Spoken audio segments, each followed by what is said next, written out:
ባለስልጣን ክርስቲያን ባለስልጣን ምንም እንዴት ነው ለቤተክርስቲያን ውስጥ መለያየት ነው አደም በቁም ድረስ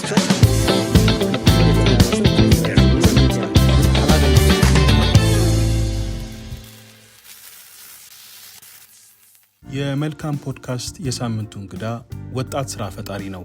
ይህ ወጣት በፋይናንሻል ቴክኖሎጂ ኢንዱስትሪ ውስጥ ተጠቃሽ ከሆኑት ተቋማት መካከል አንዱ የሆነው የሳንቲም ፔይ ፋይናንሻል ሶሉሽንስ አብሮ መስራችና ዋና ስራ አስፈጻሚ ነው። እንግዳችን ትንሳኤ ደሳለኝ ይባላል። ትንሳኤ በዚህ የወጣትነት ዕድሜው ይህን ግዙፍ ተቋም እንዴት መመስረት እንደቻለና በስራው ሂደት ውስጥ ያለፈባቸውን ውጣ ውረዶች አጋርቶናል። ከዚህ በተጨማሪም በዕለት ተዕለት ስራው ውስጥ ክርስትናን እንዴት እንደሚረዳውና እንደሚተረጉመውም ከህይወቱ አካፍሎናል። ዝግጅታችን እንድትከታተሉ እንጋብዛለን። ከመልካም ፖድካስት ጋር መልካም ቆይታ። ወደ መልካም ፖድካስት ስለመጣ በጣም ደስ ብሎኛል። ጥሬና ክብረ ስለተገኘ እንኳን ደህና መጣ። ቴንኪው በጣም እግዚአብሔርን ድል ስለሰጠኝም እጅግ አድርጌ እግዚአብሔርን አመሰግናለሁ። አሜን። ለመልካም ፖድካስት ተመልካቾች በጥቂቱ ትንሳኤ ማን ነው፣ የተማረ ምን አደረገ የሚለውን ትንሽ እናንሳ። እሺ እንግዲህ ትንሳኤ ደሳለኝ ይባላለሁ። የተማርኩት በተለይ ዩኒቨርሲቲ የተማርኩት አዲስ አበባ ዩኒቨርሲቲ ኢንስቲትዩት ኦፍ ቴክኖሎጂ ወይም ደግሞ 5 ኪሎ ዩኒቨርሲቲ እየተባለ የሚታወቀው ማለት ነው። እዛ ነው የተማርኩት። እዛ በኤሌክትሪካል ኤንድ ኮምፒውተር ኢንጂነሪንግ ነው የባችለር ዲግሪን ያገኘሁት። ከዛ ባለፈ ደግሞ የኢቲሲ የስነ መለኮት ትምህርት ቤት እየተማርኩ ነው ያለሁት። እየተማርክ ነው? እሺ። አዎ። እና ከዛ ባለፈ ደግሞ ኮልፌ ሙሉ ወንጌል ቤተክርስቲያን ውስጥ በቅበተ እምነት አገልግሎት ውስጥ እዛ እያገለገልኩ ነው ያለሁት።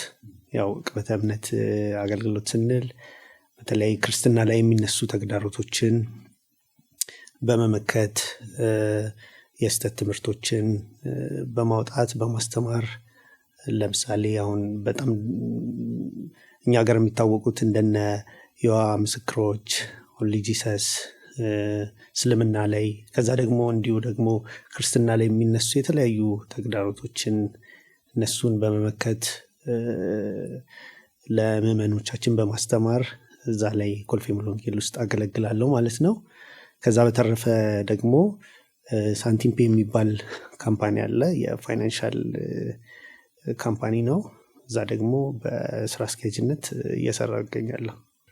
የተቋሙ መስራች እንደሆንክ ኮፋውንደር።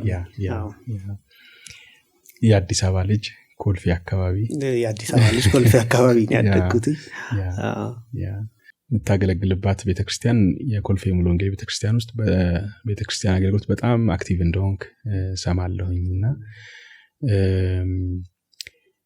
ብዙ ጊዜ በስራው ዓለም ውስጥ በትልልቅ ኃላፊነት ላይ ያሉ ሰዎች የቤተክርስቲያን አገልግሎትን በሙላት ለማገልገል ሁኔታ አይፈቅድላቸውም ከተለያየ ምክንያት የተነሳና ያንተን ግን ስሰማ በጣም በወጣትነት እድሜ በዚህ እድሜ ካለበት ኃላፊነት ማኳያ ብዙ እንደምታገለግል ሰማውና ደስ አለኝ። የተማሪ ፌሎሺፕ ውስጥ የነበረን ትንሽ ስለሱ እናንሳ። ትምህርት ቤት እያለህ እንዴት ነበረ? ያው እንግዲህ ቸርች ውስጥ አገለግላለሁ፣ ግን ወደ ዩኒቨርሲቲ ልክ ጆይን እንዳደረግኩኝ ሙሉ ትኩረቴ ፌሎሺፕ ላይ ሆነ እና ፌሎሺፕ 5 ኪሎ ፌሎሺፕ ላይ በደንብ ኢንጌጅድ አረግ ነበር፣ በደንብ አገለግል ነበር። እና የተማሪ ፌሎሺፕ ደግሞ ሌላ ቸርች ውስጥ ከምታየው ዳይሜንሽን በጣም የተለየ ነው። አንድ አይነት ኤጅ ላይ ያለኸው፣ አንድ አይነት አስተሳሰብ አለ። ምንም ከጀርባ ያለ ነገር የለም። እግዚአብሔርን ማገልገል ማምለክ አይነት ስለሆነ በጣም የሚመች ኢንቫይሮንመንት ነበር እና 5 ኪሎ ፌሎሺፕ ላይ በጣም በቃ እግዚአብሔር ብዙ ነገር ያስተማረኝ ቦታ ነው እና ቸርች እንዳለ ሆኖ ግን ፌሎሺፕ ላይ ያለው ደግሞ ኢንጌጅመንት በጣም ነው የጠቀመኝ እና አንዳንድ ጊዜ ህይወቴን በሁለት ነው የምከፍለው ምናምን እላለሁ ከፌሎሺፕ በፊትና ከፌሎሺፕ በኋላ አላለውና በጣም ፌሎሺፕ በህይወቴ ላይ በቃ የነበረው ተጽዕኖ በጣም ትልቅ ነውና እዛ ውስጥ በደንብ እናገለግል ነበር። ኢቫሱ ነበር የሚያስተባብረው ደግሞ በተለይ የዩኒቨርሲቲ አካባቢ ያሉ ትምህርት ቤቶችን ፌሎሺፕ እና ከነሱም ጋር የነበረን ሪሌሽንሺፕ ብዙ ነገር እንድናውቅ አድርጎናል። እና እንግዲህ 5 ዓመት ነው የኢንጂነሪንግ ኮርስ የሚሰጠው። በዛ 5 ዓመት ውስጥ እንግዲህ ፌሎሺፕ በእኔ ህይወት ላይ የነበረው ተጽዕኖ በጣም ትልቅ ነው። በኮሌጅ ፌሎሺፕ ውስጥ ለሌሉ ሰዎች የአንድ ሳምንት የኮሌጅ ፌሎሺፕ ውሎ አዳር ምን ይመስላል? ምንድነው የምታረጉት? እንዴት ነው የምትገናኙት? ጥቂት አስታውሰን እስቲ። የሚገርም ነገር ክላሶች አሉ፣ የተለያየ ክላሶች። ለምሳሌ አሁን ኤሌክትሪካል ዲፓርትመንት አለ፣ ሲቪል ዲፓርትመንት አለ። ግን ሁሉም ዲፓርትመንት ፌሎሺፑ የዲፓርትመንት ብሎ ካታጎራይዝ አድርጎ እያንዳንዱን ከዛ ስኬጁል ያወጣል፣ የባይብል ስተዲ ስኬጁል። ከዛ ፍሪ በምንሆንበት ታይም አሁን ብዙ ጊዜ ኮንቲኒየስሊ ክላስ አይኖርም ወይ? ለምሳሌ ጠዋት ከ2 ሰዓት እስከ 4 ሰዓት ይኖርና ከ4 እስከ 6 አይኖርህም። ከዛ ከ8 እስከ 9 እንደዚህ እያለ ነው የሚሆነውና በነዛ መካከል ጋፕ ስናገኝ ባይብል እናጠናለን። ከዛ ደግሞ እንጸልያለን ባይብል ስተዲ ከሌለን። ከዛ ደግሞ ክርስቲያን የሆኑ ጓደኞቻችን ጋር እንገናኝና ስለ ፌሎሺፕ እናወራለን፣ እንጫወታለን፣ እንስቃለን፣ እንበላለን። እንደዛ ነው የምናሳልፈውና በዛ ውስጥ ግን እያንዳንዳችን ያለን ክርስቲያናዊ ቫልዩና ኢቲክስ አለ እና አንዱ ከሌላው የሚማረው በጣም ብዙ ነገር አለ እና ግን አብዛኛው ጊዜያችንን የምናሳልፈው ስለ ፌሎሺፑ በማሰብ ስለ ባይብል ስተዲዎች በመነጋገር ባይብል ስተዲ በማጥናት በመጸለይ ነውና በጣም በቃ መንፈሳዊ ነገራችን በደንብ ኪፕ እንዲደረግ ሆኗልና ብዙ ሰዎች ፌሎሺፕ የማይመጡ ልጆች ነበሩ በዛ ጊዜና ስንገናኝና ስንነጋገር ፌሎሺፕ ውስጥ አልነበርክም መታታቅም ምናምን ባውና በቃ የሚስድ ሎት በቃ በህይወት ትልቅ ነገር አታህል ነው የምንለውና እዛ ውስጥ የነበረው መንፈሳዊነት እግዚአብሔርን የመውደድ ነገር በሁሉ ኢንጌጅመንታችን ላይ ይታይ ነበር። በትምህርታችንም እንደዚሁ ስለ ኤዱኬሽናል ኤክሰለንሲ ይወራል፣ ስለ ቲቶር እናስባለን። ማለት አዳዲስ ፍሬሾችን ቲቶር ስለማድረግ በሁሉ ነገር እንድናድግ በደንብ እንደዚህ አይነት ነገሮችን እያነሳን እንጫወታለን እና እንደዚህ ነበር የምናሳልፈው። ከዛ ደግሞ እናገለግላለን። የፌሎሺፕ ጊዜያችን በሳምንት አንዴ ነው። አሴምብሊ ኦፍ ጋድ ቸርች ነበር የምናደርገው፣ ከግቢ ውጭ ማለት ነው ፕሮግራሙ፣ ከግቢ ውጭ ማለት ነው። እና እሱ ደግሞ ራሱ ፌሎሺፕ እሱ ራሱ የሰኞ ፕሮግራም በጣም ዩኒክ የሆነ ነገር ነበረው እና በቃ ጓጉተን ነው የምንሄደው። እና እኔ እንደውም አንዳንዴ ላለው ፌሎሺፕ ባይኖር ኖሮ 5 ኪሎ መቀጠል አይመስለኝም ምናምን ላለው። በዚህ ልክ ነው ፌሎሺፕ ኢምፓክቱ በጣም ትልቅ ነበር። እሁድ ወደ የቤተ ክርስቲያኖቻችሁ ነው የምትሄዱት ወይስ ምንድነው የምታደርጉት? እሁድ አሁን እኔ ኮልፌ ሙሉ ወንጌል ያው አዲስ አበባ ዩኒቨርሲቲም ስለሆነ ዶርም ስላልነበረን ቸርቼ እሄዳለሁ፣ እዛ እከታተላለሁ።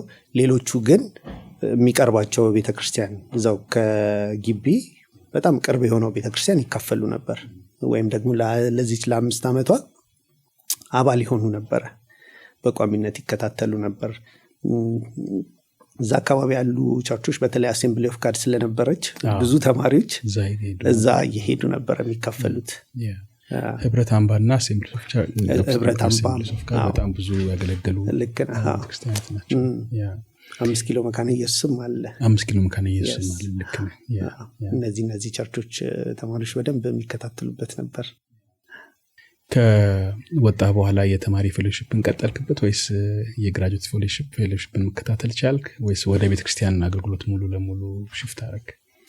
ሙሉ ለሙሉ ወደ ቤተክርስቲያን አገልግሎት ነው የተመለስኩትኝ። ግን የሄድን ግን እንጎበኛቸዋለን፣ ምን ላይ ናቸው የሚለውን እናያለን፣ ከሊደርስ ጋር እንነጋገራለን። እስካሁንም ድረስ የግራጁዌትስ የሚባል ዴይ አለ። በዛ ዴይ ላይ እየሄድን እንገናኛለን፣ ፌሎሺፕ እናደርጋለን፣ እንደዛ እናደርጋለን። ግን ያው የተማሪዎች ፌሎሺፕም ዋናው ሀሳቡ ተማሪዎች በዚህ 5 ዓመት ቆይታቸው ከቸርች ወጥተው የሚኖሩበት ስለሆነ ለ5 ዓመት ብቻ እንደ ብሪጅ ነው የሚያገለግለው። ከዛ ኢንካሬጅም የሚደረገው እኛም ተማሪዎችን ያን ኢንካሬጅ የምናደርገው ከፌሎሺፕ እንደጨረሱ ተመልሰው ወደ ቸርቾች እንዲመለሱና እንዲገቡ ነው። እንደዛ ስለሆነ እኔ ወደ ቸርች ተመልሻለሁ። አንዳንድ ሰዎች ሲያወሩ ስሰማ በተለይ ቅድም እንደገለጽከው አንተም የተማሪ ፌሎሺፕ ውስጥ ያለው ህብረት፣ አንድነት፣ መሳሳብ፣ መገናኘት ያለው ጥንካሬ ቤተክርስቲያን ውስጥ ሲሄዱ ያን ፍሌቨር አያገኙም ይባላል እና በጣም ትልቅ ቻሌንጅ እንደሆነ ሲነገር ሰማለሁና እሱ አላስቸግርህም ወይስ እንዳልከው በየሳምንቱ ትሄድ ስለነበረ ሙሉ ለሙሉ የተቋረጠ ግንኙነት ስላልነበር አገዘ? አዎ እኔን የተቋረጠ ሪሌሽንሺፕ ስላልነበረኝ ኮንቲኒየስ ስለነበረ ስለመሄድ ብዙ አልከበደኝም።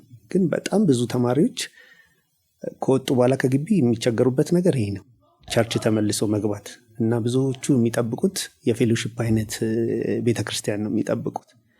ያ ደግሞ ኢንሰም ኤክስቴንት ይለያል። ለምሳሌ አንድ አይነት ኤጅ አትሆንም፣ የኖሌጅ ዲፍረንስ ጋፕ ይኖራል። ከዛ ደግሞ አንተ የለመድከው የመጽሐፍ ቅዱስ አጠናን ስታይሎች አሉ ፌሎሺፕ ውስጥ፣ ቸርች ውስጥ እንደዛ አይሆንም። እንዲህ አይነት ልዩነቶች ስላሉ በጣም ይቸገራሉና ለ2 ዓመት ለ3 ዓመት ቸርች ሳይገቡ የሚቆዩ ልጆች አሉ ብዙ ጊዜ። እና እኛም ግራጁዌትስ ዴይ ስንገናኝ አንዱ የምናደርገው ነገር ቸርች ገባችሁ ወይ፣ የት ቸርች ናችሁ የሚለውን ነገር ነው የምንነጋገረው። በጣም ቻሌንጅ ስለሚሆንባቸው ማለት ነው። እና እንዲመለሱ ወደ የቸርቾች እንዲገቡ በደንብ ፑሽ እናደርጋቸዋለን እና ፌሎሺፕን ቸርች እንዳይጠብቁ በደንብ አጽንኦት ሰጥተን እንነግራቸዋለን።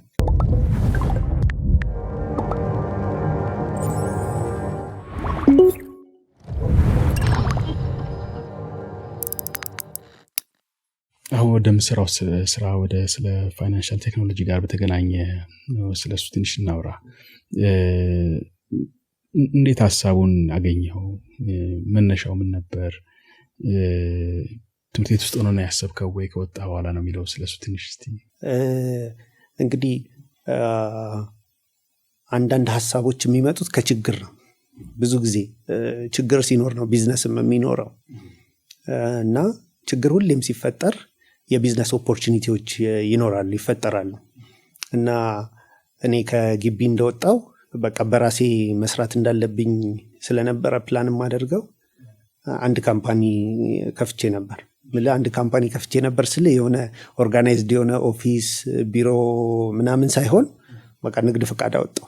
የቤተሰቦቼ ቤት ነበረ፣ በሱ ንግድ ፈቃድ አውጥቼ በሱ ለመስራት ነበር እየሞከርኩ የነበረውና በሱ እየሰራው በኋላ ላይ አንድ ሶፍትዌር የመስራት ሐሳብ መጣልኝ። ሐሳቡ ከየት እንደመጣ አላውቅም፣ ግን ለምን ይሄን ሶፍትዌር አልሰራም ብዬ ነውና በዛ ጊዜ የአማርኛ ፊልሞች ይሰረቁ ነበር፣ ከየሲኒማው ምናምን እየወጡ ይሰረቁ ነበርና ቆይ ይሄንን ነገር ፕሮቴክት መደረግ አይቻልም የሆነ ሶፍትዌር ሰርቶ በሚል ይሄ ሐሳብ ሲመጣልኝ አዲስ አበባ ዩኒቨርሲቲ ሶፍትዌር ዲፓርትመንት ውስጥ የሚያስተምሩ ጓደኞች ነበሩኝ። ጠየቅኳቸው፣ መስራት እንችላለን ተባባልንና ማውራት ጀመርን። ከዛ ግን እኔ በቃ ዴዲኬትድ ሆኜ እዛ ላይ ኢንጌጅድ ሆኜ እየሰራው ነበር። እነሱ ግን እያስተማሩ ስለነበረ የኔን ነገር እንደ ሳይድ ነገር ነው የያዙትና ዴዲኬት ለመሆን እንትናቸው በጣም ቀነሰ እና እኔም ማስጨነቅኳቸው መሰለኝ። በቃ እንገናኝ እያልኩ ዲስከስ እናድርግ እያልኩ በጣም ሳስጨንቃቸው አንደኛው አስተማሪ ምን አደረገልኝ፣ ቆይ አንድ ጎበዝ ልጅ እኮ አለ ለምን እሱን አታገኘውምና እሱን ደግሞ በደንብ ሊያግዝ ይችላል ብሎ አሁን ሳንቲም ፔን አብሮኝ ኮፋውንድ ያደረገውን አቤኒዘርን አገናኘኝ። ከዛ አቤኒዘርን ሳገኘው እሱ ደግሞ በጣም ከኔም የበለጠ ዴዲኬትድ ነው። አሁን እሱ ሆነ እኔን የሚጨቀጭቀኝ ማለት ነው። ከዛ ከሱ ጋራ መታወቅ ስንጀምር በደንብ በቃ አብረን ልንሰራ የምንችል ሰዎች እንደሆንን ተግባባን ሁለታችንም እና እኔ ከፍቼ የነበረው ካምፓኒ ላይ ሶፍትዌር መስራት ጀመረን። እሱ ሶፍትዌር ኢንጂነር ስለነበር ወይም ሶፍትዌር ኢንጂነሪንግ ስለነበር የሚማረው ወደ ሶፍትዌር መጣንና ሶፍትዌር እየሰራን አንድ ታክሲ ሄሊንግ ካምፓኒ ስሩልኝ አለን አንድ ሶፍትዌር እና እሱን ሰራን። ከዛ ኢኮሜርስ የሚባል ፕላትፎርም ደግሞ መጣ፣ ወይም ደግሞ ኦንላይን እቃ የምትሸጥበት ማለት ነው። ከዛ ግን እሱን ሰርተን ኢትዮጵያ ውስጥ በዛ ጊዜ ያው የዛሬ 6 ዓመት አካባቢ ኢንተርምስ ኦፍ ቴክኖሎጂ ስናወራ ገና ዴቨሎፕድም አይደለም ዴቨሎፒንግም አይደለም፣ በቃ አንደር ዴቨሎፕድ የነበረ ኢኮሲስተም ነበር። ምንም ቴክኖሎጂ የለም። ለምሳሌ አንተ እቃ አዘህ ኦንላይን እቃውን የሚሸጠው ሰውዬ ይዞልህ ይመጣና በካሽ ትሰጠዋለህ፣ እቃውን ይሰጣል። ወይም ካሽ ኦን ዴሊቨሪ ፔመንት ኦን ዴሊቨሪ የምንለው ሜተር ነውና ይሄ ነገር ኢኮሜርስ ያላደገው ለምንድን ነው እያልን ማውራት ጀመረ። ፔመንት ስለሌለ ነው። ፔመንት እኮ ቢኖር ኖሮ በጣም በቀላሉ ሰዎች መገበያየት ይችላሉ እና ኮንቬነንት ይሆናል። ምክንያቱም አንዳንድ ጊዜ እቃ ታዝና እቃውን ይዤልህ ስመጣ ስልክ ተዘግቷል። አሁን ምግብ ምናምን ከሆነ በቃ ይከስራል። ስለዚህ ቢዝነሱ ማደግ አልቻለም እና አቤኔዘር ምን አለ፣ የሰዎች እጅ ላይ ያለው ምንድን ነው የፔመንት ካርድ እኮ ነው። ስለዚህ በካርድ መክፈል የሚችሉበትን ነገር ለምን አናስብም አልና እንደዛ መነጋገር ጀመርን። በኤቲኤም ካርድ በኦንላይን እንዴት መከፈል ይችላል የሚለውን ማለት ነው። ከዛ ከዴቨሎፐራችን ውስጥ አንድ ኮስኩዌር የሚባል ካምፓኒ አለ። ትንሽ ዲቫይስ አለች ምናምን አለን። ስናያት እውነትም ስልክ ላይ እንደዚህ የምትሰካ ዲቫይስ አለች። ከዛ እሷን ከቻይና አስመጣናት እና ያሰብነው ምንድን ነው እሷ ዲቫይስ ስልክ ላይ እየተሰካች በቃ ሁሉም ሰው ኦንላይን እንዲከፍል ነው እና እሷን ዲቫይስ አምጥተን ለ80 ምናምን ሚሊዮኑ ህዝብ እንግዲህ ለመሸጥ ለማከፋፈል ነው አለ ፕላኑ። which is wrong የነበረ ፕላን ነው እና እንደዛ አደረግንና ብቻ ጀመርን ገባን እና መነሻው ፕሮብሌም ነው፣ የፔመንት ፕሮብሌም እንደሌለ ዴቨሎፕ ስናደርግ የተማርነው ነገር ነው እና ከዛ በጣም ረጅም ታሪክ አለው። ግን ችግሩ ወደ ፔመንት ኢኮሲስተም ውስጥ እንድንገባ አደረገን ቀስ እያለ ማለት ነው። መፍትሄ አያችሁለት ማለት ነው ለችግሩ? yes አላከሰራችሁም? አክስሮን እቃ መጣን አልከኛ። አሁን ከውጭ ስታመጡ አይ ብዙ አይደለችም፣ አንድ ዲቫይስ ናት ያመጣው። በጊዜዋ ወደ 100 ምናምን ብር አካባቢ ነው በጊዜው። ከዛ እሷን አምጥተን ነው እሷ ላይ ለሙከራ ያደረግነው እና አቤኔዘር አፕሊኬሽን ሰራባትና በቃ ኤቲኤም እንደዚህ ስታርክ ስምህን ታወጣለች ምናምን በደንብ ታሳያለች እና ሰው ጋር ወስደህ ስታሳየው ስሙን ሲያወጣለት ምናምን በጣም ኤክሳይትድ ይሆናል። ከዛ በቃ እሷን ይዘን ባንክ እንትን ማለት ጀመረን፣ ፒች ማድረግ ጀመረን እና እንደ አይነት ዲቫይስ አለን እና በጣም ቺፐር ነው ብታመጡት እኮ በቃ ፖስ ማሽን ይተካላቸዋል። ፖስ ማሽን ማለት አሁን በኤቲኤም ካርድ የምንገዛባቸው ዲቫይሶች እንደዚህ እያለን ከባንኮች ጋር እየሄድን መነጋገር ጀመርን እና ከባንኮች ጋር ራሱ ስንነጋገር የት ባንክ እንደሚካሄድ ሄድ ኦፊስ የት እንደሆነ ምናምን አናውቅም። ብራንች ነበር ገብተን እንደ አይነት ዲቫይስ አለ በቃ አብረን እንስራ ምናምን ማለት የጀመርነው። ይሄ ማለት ትምህርት ቤት እያላችሁ እንደተመረቃችሁ? አቤኔዘር ገና ትምህርት ቤት ተማሪ ነበር። እኔ ግን ተመርቄ ነበር እና በጣም ትንሽ ልጆች ነበርን እና ያው አሁን እንደምታየው ሱፍ ምናምን የምንለብስ አይደለንም፣ ሸሚዝ፣ ስኒከር፣ ጫማ ምናምን እና አንዳንድ ጊዜ አባሩናል አንዳንድ ሰዎች እና በጣም ደግሞ ቀጫጭን ምናምን ነበር እና እንደዛ ነበር የጀመርነው። ከዛ በቃ ሄድ ኦፊስ ሂዱ እያሉን እየነገሩን ሄድ ኦፊስ ራሱ የት እንዳለ አናውቅም ነበር። እንዲሁ እያወቅን እየተማርን ነው። ከዛ በኋላ አሁን ዴቨሎፕ ያደረግናቸውን ነገሮች ዴቨሎፕ ያደረግነው። የቱ ጋር ሰክሰስፉል ሆነ ፒች ታደርጉ? መቼም ብዙ አሁን እንዳልከው ትንሽ ቻሌንጁን ብትነግረኝ ደስ ይለኛል። ምክንያቱም ያልተለመደ ያልታወቀ አዲስ ሀሳብ ነው። የተለመደ የታወቀ ሀሳብን ፒች ማድረግና አዲስ ሀሳብን ማድረግ በጣም ይለያል። በተለይ ደግሞ ገንዘብ ያለበት ሲሆን ሪስኩም ከፍተኛ ስለሚሆን ማሳመኑ ቀላል ስራ ይሆናል ብዬ አላስብም። እስቲ ስለሱ አውራኝ። ቻሌንጅ እንዴት ነበር? ቻሌንጁ ምንድን ነው መሰለ? አሁን አይ ቲንክ እኛ ኢትዮጵያውያን የተለየ ባህር ያለን።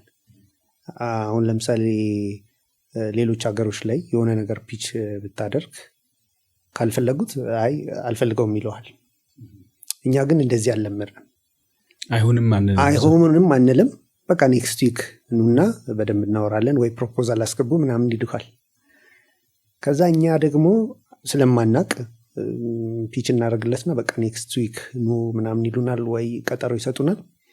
እንደዛ እያለ በጣም ያመላልሱናል። ኔክስት ዊክ ሲደርስ ስልካቸውን ያጠፋሉ ምናምን እና ከአንድ ባንክ ጋር ኦልሞስት ለ11 ወር ተመላልሰን ነበር። ምናልባት በሳምንት 2 ምናምን እንደዛ እንመላለስ ነበር እና አልፈልገውም አይሉህም። አንደርስታንድ ስላላደረጉት ነው ወይስ ምን ይመስልሃል? ወይስ እንዳልከው ባህሪያችን ስለሆነ ነው? 11 ወር ብዙ ነው ብዬ ነው። አዎ ምንድነው መሰለ አንዳንድ ጊዜ ቴክኖሎጂ ላይ ወይም ደግሞ ባንኪንግ ኢንዱስትሪ ላይ ያለው ትሬንድ ምንድነው መሰለ አንድ ባንክ የሆነ ነገር ሲጀምር ነው ሌላኛው ባንክ የሚጀምረው። ያ ለምንድነው? በቃ ኮንፊደንስ ይሰጣቸዋል። ሶ ብዙ ጊዜ ኢኮሲስተሙን በደንብ አንደርስታንድ ያላደረጉ ሰዎች ስለነበሩ ፒች ስታደርግላቸው በራሳቸው ዲሳይድ ለማድረግ በጣም ይቸገራሉ። ስለዚህ ይሄ በጣም ከሬጀስ ሆኖ ኃላፊነቱን ወስዶ ለማስፈጸም የሚተጋ ሰው ማግኘት በጣም ከባድ ነው። ሌላው ግን የኖሌጅ ጋፕ አለ። በጣም አንደርስታንድ ለማድረግ አሁን ሌላ ቦታ ተጀምሮ ቢሆን ቀላል ይሆንላቸው ነበር። ግን እኛ እንደ አዲስ ነው ይዘን መተን ይህንን ፕሮጀክት ተቀበሉን እያልን ያለ ነው። እዚህ እሱ ግን ትንሽ ቻሌንጅ የሆነባቸው ይመስለኛል። በሱ ምክንያት በቃ በጣም እንመላለስ ነበር ማለት ነው። እና አንድ ጊዜ በቃ እኛ ተስፋ ቆረጥን የሆነ ሰዓት ላይ እና እንደዚህ በጣም ቻሌንጅድ እየሆንን ያለ ነው። ምናልባት እኮ አንድ ነጭ ከኛ ጋር ቢኖር ኖሮ ፕሮጀክቱን አክሰፕት ያደረጉት ነበር ብለን አሰብን ማለት ነው። እና በመሀል እኔ የማስተርስ ክላስ ጀምሬ ነበር አዲስ አበባ ዩኒቨርሲቲ እዛው እና ያኔ ሶሪያ በምትፈራርስ ጊዜ ወደ ተለያየ ሀገሮች የመጡ ሰዎች ነበሩና እኛ ጋርም መጥተው የሚማሩ የተወሰኑ ሶሪያኖች ነበሩና አንደኛውን ጓደኛዬ ካሊድ ይባላል፣ ሶሪያዊ ነው። አንድ ቀን ደወልኩለት። በቃ አንድ ነጭ ለምን ይዘና እንሄድም ተባብለን ማለት ነው። ከዛ ደወልኩለትና አወራን። ካሊድ እንዴት ነህ? ደህና ነኝ ምናምን ተባባለን። ለአንድ ጉዳይ ፈልጌ ነበር እና አንድ የቢዝነስ ሚቲንግ አለን እዛ ላይ እንድትመጣልኝ ፈልጌ ነበር አልኩት። ችግር የለውም ምናምን አለኝ። እመጣለሁ፣ ግን ምንድነው አስረዱኝ ስለ ፕሮዳክቱ፣ የኔ ሮል ምንድነው፣ እዛ ላይ ምንድነው ማወራው ምናምን ሲለን፣ አይ ምንም አታወራም፣ ትመጣለህ ትቀመጣለህ አልነው። ምንም አላወራም፣ መጥቶ መቀመጥ ብቻ አለን። ምክንያቱም የኛ እንትን እኛ ነን የምናውቀው ፕሮዳክቱን፣ እኛ እናወራለን። ግን የተፈለገው የሆነ ነጭ መጥቶ ከነሱ ጋር ነጭም አለ እንዲባል እና መጣ ካሊድ እና መጣና ይዘነው ሄድን። ልክ ቢሮ የሚቲንጉ ሰዓት ደርሶ ልንገባ ስንል ደወሉልንና ዛሬ አንችልም ለሌላ ቀን አሉን ማለት ነው። ከዛ በቃ በጣም ተስፋ ቆረጥና ካሊድን ጋብዘነው ምናምን በቃ ቻው አልነው ማለት ነው። እና እዚህ እስክንደርስ ድረስ እንዲህ አይነት ቻሌንጆች ነበሩ ማለት ነው። ካሊድ ባለበት ስብሰባ ተሰባችሁ ቢሆን በቃ አምናችሁ ነበር ማለት ነው። ወደፊት አትሊስት ብለን እንትኑን ኢንቫይሮንመንቱን ከቀየረው ብለን ይዘነው መተን ነበረ። በዛ ምክንያት ግን አልተሳካም። አልተሳካም። እንዲህ አይነት ነገሮች ብዙ ጊዜ ይገጥሙናል። የውጭ ሀገር ሰዎችን የማመኑ ነገር ከሎካሉ በላይ የሚለውን በኋላ ላይ በስራ አየው። ተቋሙ ገዝፎ ትልቅ ሆኖ ሲመጣ የአስተሳሰብ ስቲል አለ? አዎ ስቲል አለ። ግን በተወሰነ መልኩ ግን እየቀነሰ መጥቷል። ሎካል የሆኑ ፕሮዳክቶችን አክሰፕት ማድረግ፣ እዚሁ ዴቨሎፕ በተደረጉ ነገሮች የመጠቀም ነገርን አሁን ማመን ጀምሯል ብዙ ሰዎች፣ የመንግስት አካላትንም ጨምሮ ማለት ነው። ምክንያቱም ይሄ የዲጂታል ኢራው ከጀመረ ጀምሮ እና ደግሞ እኛም በጣም ኮንቪንሲንግ የሆኑ ብዙ ላይፍን ኢዚ የሚያደርጉ ነገሮችን ይዘን ማምጣት ከጀመርን ጀምሮ ትልቅ ኢምፓክት ኢኮሲስተሙ ላይ ፈጥሯል። በዛ ምክንያት እንግዲህ እንደምታውቀው እኛ ሎካል በሆኑ ሰዎች ነው የተመሰረተው ካምፓኒያችን። ከዛ ደግሞ የምንሰራቸው ፕሮዳክቶች እዚሁ ነው ዴቨሎፕ የተደረጉት። ያንን ሲያይ ይሄ አስተሳሰብ እየተቀየረ መጥቷል። ግን ሙሉ በሙሉ ተቀይሯል ማለት ግን አይደለም። አትሊስት የተሻሻለ ነገር አለ ብለን ለመናገር ግን እንችላለን። ሳንቲም ፔይ ነበረ በየቢሮ ኢንከራተት የነበረው ወይስ ሌላ ፕሮዳክት ነበረ ሌላ ፕሮጀክት ነበረ ያን ጊዜ እንዴት ፒክ አረገ? እኛ ይዘን የሄድነው የሳንቲም ፔን ፕሮዳክት ነው። ግን በዛ ጊዜ ኢኮሲስተሙ ገና የፋይናንሻል ቴክኖሎጂ ኢኮሲስተም ስላልነበረ ገና ይሄ ህጎች ምናምን ከመውጣታቸው ከአንድ ዓመት በፊት ነው እኛ ይሄን ነገር አስበን ኢምፕሊመንት ለማድረግ የተነሳ ነው። በእናንተ ያን ስታደርጉ ሌሎች ተመሳሳይ ካምፓኒዎች ነበሩ? አልነበሩም። ግን ሀሳቦች እንደሚያስቡ ሰዎች ይኖሩ ይሆናል።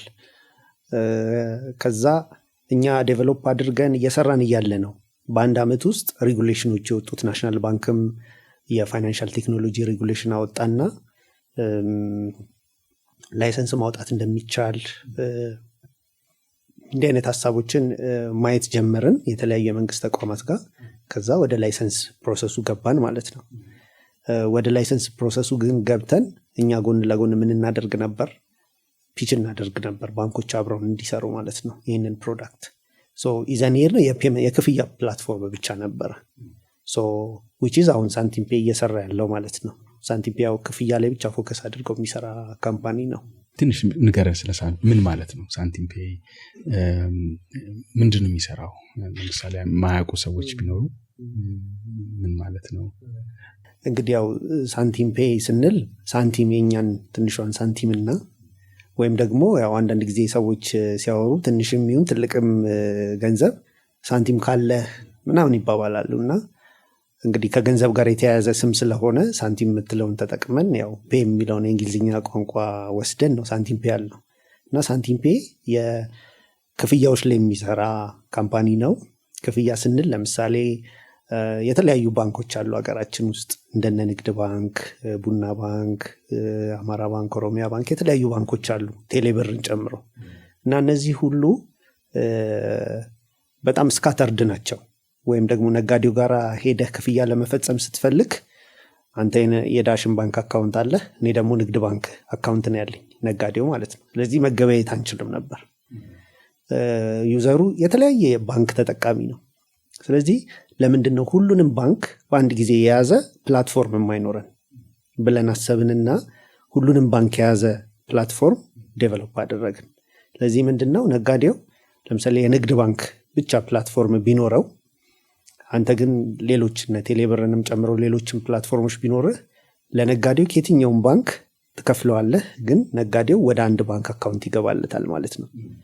ለኦንላይንም ቢዝነስ ሲሆን እንደዚሁ በሳንቲም ፔይ በኩል ተጠቃሚዎች ዩዘሮች ለምሳሌ አንድ ኢኮሜርስ ፕላትፎርም ላይ መክፈል ከፈለጉ አንድ ክፍያ ኢኮሜርስ ኦነሩ ወይም ነጋዴው የኛን ፔመንት በአንድ ጊዜ ኢንቲግሬት ሲያደርግ ብዙ ባንኮችን አያይዘንለታል ማለት ነው። ስለዚህ ከስተመሮቹ ከሚፈልጉት ባንኮች ይከፍሉታል ማለት ነው።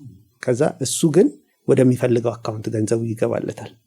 ለምሳሌ አንዱ የሳንቲም ፔይ ፕሮዳክት ኪዋር ኮድ ነው። የኛ ኪዋር ኮድ ምንድነው የምታደርገው? ስካን አድርገህ ከየትኛውም ባንክ መክፈል ትችላለህ። የኛ ኪዋር ኮድ እሷ ደግሞ ከብዙ ባንኮች መቀበል ትችላለች። ከዛ ግን ለነጋዴው ወደ አንድ ባንክ አካውንት ያስገባለታል ማለት ነው።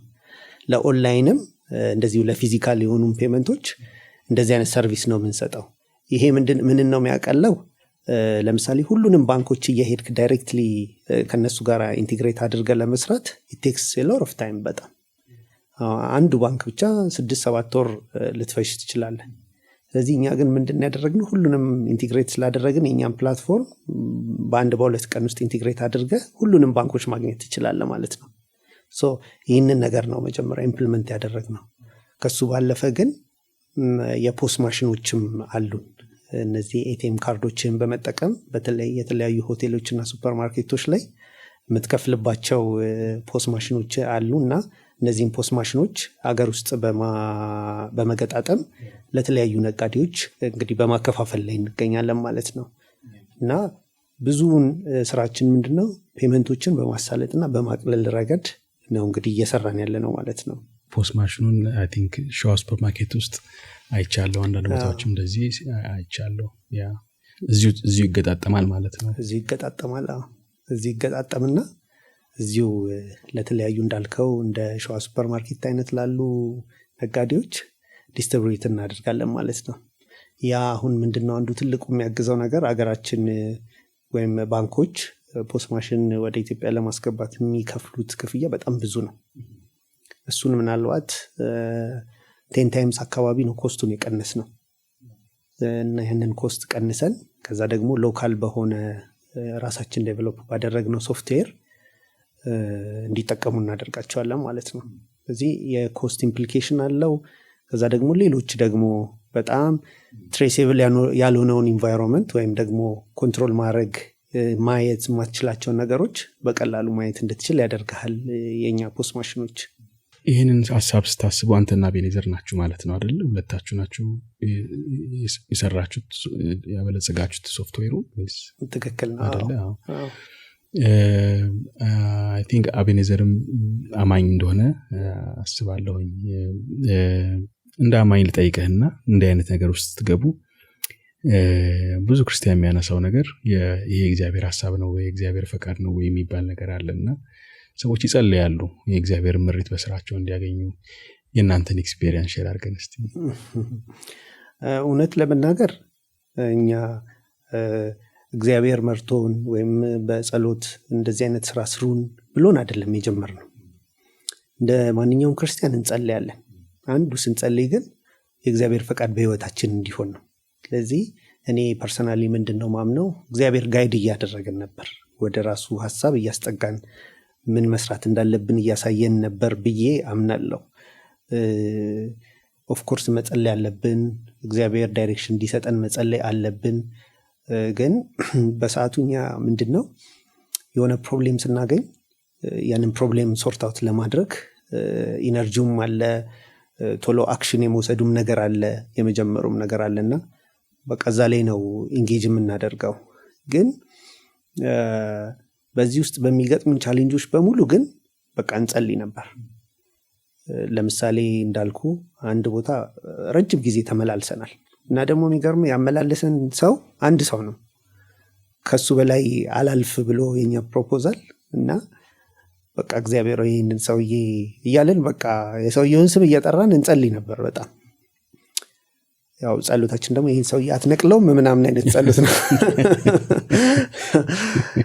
እና ተነቀለ። ያው እግዚአብሔር ብዙ ጊዜ እኛ እንደጸለይ ነው አይሆንም። በኋላ ላይ ከማንም በላይ የኛ ሰፖርተር እና ሰፖርቲቭ የነበረው ሰው ደግሞ እሱ ነው ሲገባው ማለት ነው። አዎ እና ያው እኛ ተነቀለ ያልነው ሰውዬ በኋላ ላይ የኛ ሰፖርተር ሆነና እንደዛ ይሆናል። ግን በቃ እግዚአብሔርን እጅ ደግሞ በደንብ ነው በእያንዳንዱ ሙቫችን ላይ የምናየው። የሆነ ነገር ላይ አሁን ያለውን ኢንቫይሮንመንት አቃለህ፣ በጣም ኮራፕትድ የሆነ ኢንቫይሮንመንት አለ፣ እንዳትሄድ የሚያደርግህ ብዙ ነገሮች አሉ። እኛ ደግሞ ክርስቲያኖች ነን። ክርስቲያናዊ ቫሊያችንን ክርስቲያናዊ ኤቲክሳችንን ጠብቀን ለመሄድ ስንል የሚያቆሙን ነገሮች አሉና እነዛን ቻሌንጆች የምናልፋቸው ምንም በቃ ኦፕሽን አልነበረንም ከጸሎት ውጪ እና በመጸለይ ነበር የምናልፋቸውና ባይገባንም ግን እግዚአብሔር በጣም ጋይድ እያደረገን ነበር ወደምንሄድበት አቅጣጫ። አሁን ብዙ የጀመርናቸው ነገሮች ነበሩ፣ እነሱን እግዚአብሔር እያስጣለን ወደዚህ እንድንመጣ ነው የሆን ነው። ለምሳሌ መጀመሪያ እኔና አቤኔዘር ስራ ስንጀምር ለምን የሀበሻ ልብስ ኤክስፖርት አናደርግም ብለን የጀመርነው። አሁን ቴክኖሎጂን እና የሀበሻ ልብስን ስታየው በጣም አንሪሌትድ ነገሮች ናቸው እና የሀበሻ ልብስ እንሰራለን ብለን የከፈትናትን ኦፊስ ነው ሶፍትዌር ዴቨሎፕ በማድረግ የጀመርነው እና ያ ምንድነው የእግዚአብሔርን ጋይዳንስ ነው የማየው። አይ በቃ በዚህ ውስጥ ነው ማለፍ ያለባችሁ እያለ እግዚአብሔር ሶፍትዌር ዴቨሎፕ በማድረግ ውስጥ አለፍን። ከዛ ደግሞ ወደ ፔመንቱ መጣን ማለት ነው።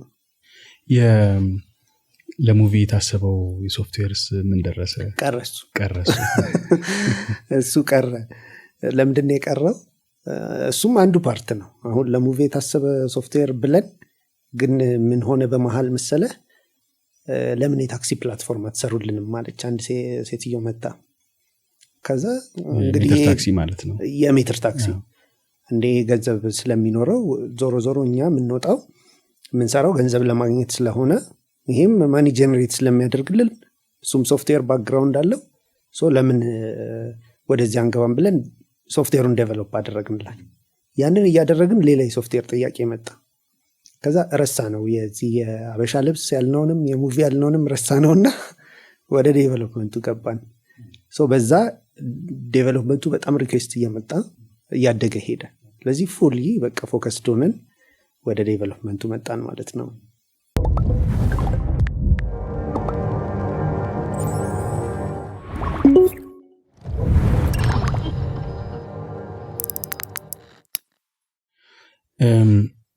እኔ አንድ ማገለግልበት ተቋም ህንጸት ላይ እንደምታውቀው ከሆነ ጊዜ በፊት ኦንላይን ሰርቬይ ሰርተን ነበር ከሙስና ጋር በተገናኘ አሁን ጨመረ የሚባለው መንግስትም ፐብሊክሊ አድሚት እንዳደረገው የሙስና በመጨመሩ የተነሳ እስከ ኮሚሽን እስከ ማዋቀር እንደደረሰ አስታውሳለሁ። የሀገር ደህንነት ስጋት ነው በሚል ማለት ነውና እዛ ላይ ብዙ ሰዎች አገልግሎት ለማግኘት የሚጠየቁትን ሊያደርጉ እንደሚችሉ መልስ ሰጥተዋል። ቅድም አንተ እንዳነሳኸው በአንተ ባለበትም ያ በተለይ ትልቅ ተቋም እንደሚመራ ሰው የክርስቲያን ኤቲክስንና ገበያው ላይ ያለው አካሄዱን በሚመለከት ውጥረት የሚታይ ይመስለኛል። አንድ ክርስቲያን የቢዝነስ ኦነር በዚህ ቴንሽን ውስጥ እንዴት ነው መሄድ ያለበት ትላለህ? የእናንተ ኤክስፒሪየንስ ምን ይመስላል? ልክ ነኝም በጣም የሚገጥመን ቻሌንጅ ነው። ከዚህም በፊት የገጠመን ቻሌንጅ ነው። ወደፊትም ይገጥመናል ብዬ አስባለሁ። እንደ ክርስቲያን ኮምፕሮማይዝ ማናረጋቸው ነገሮች አሉ።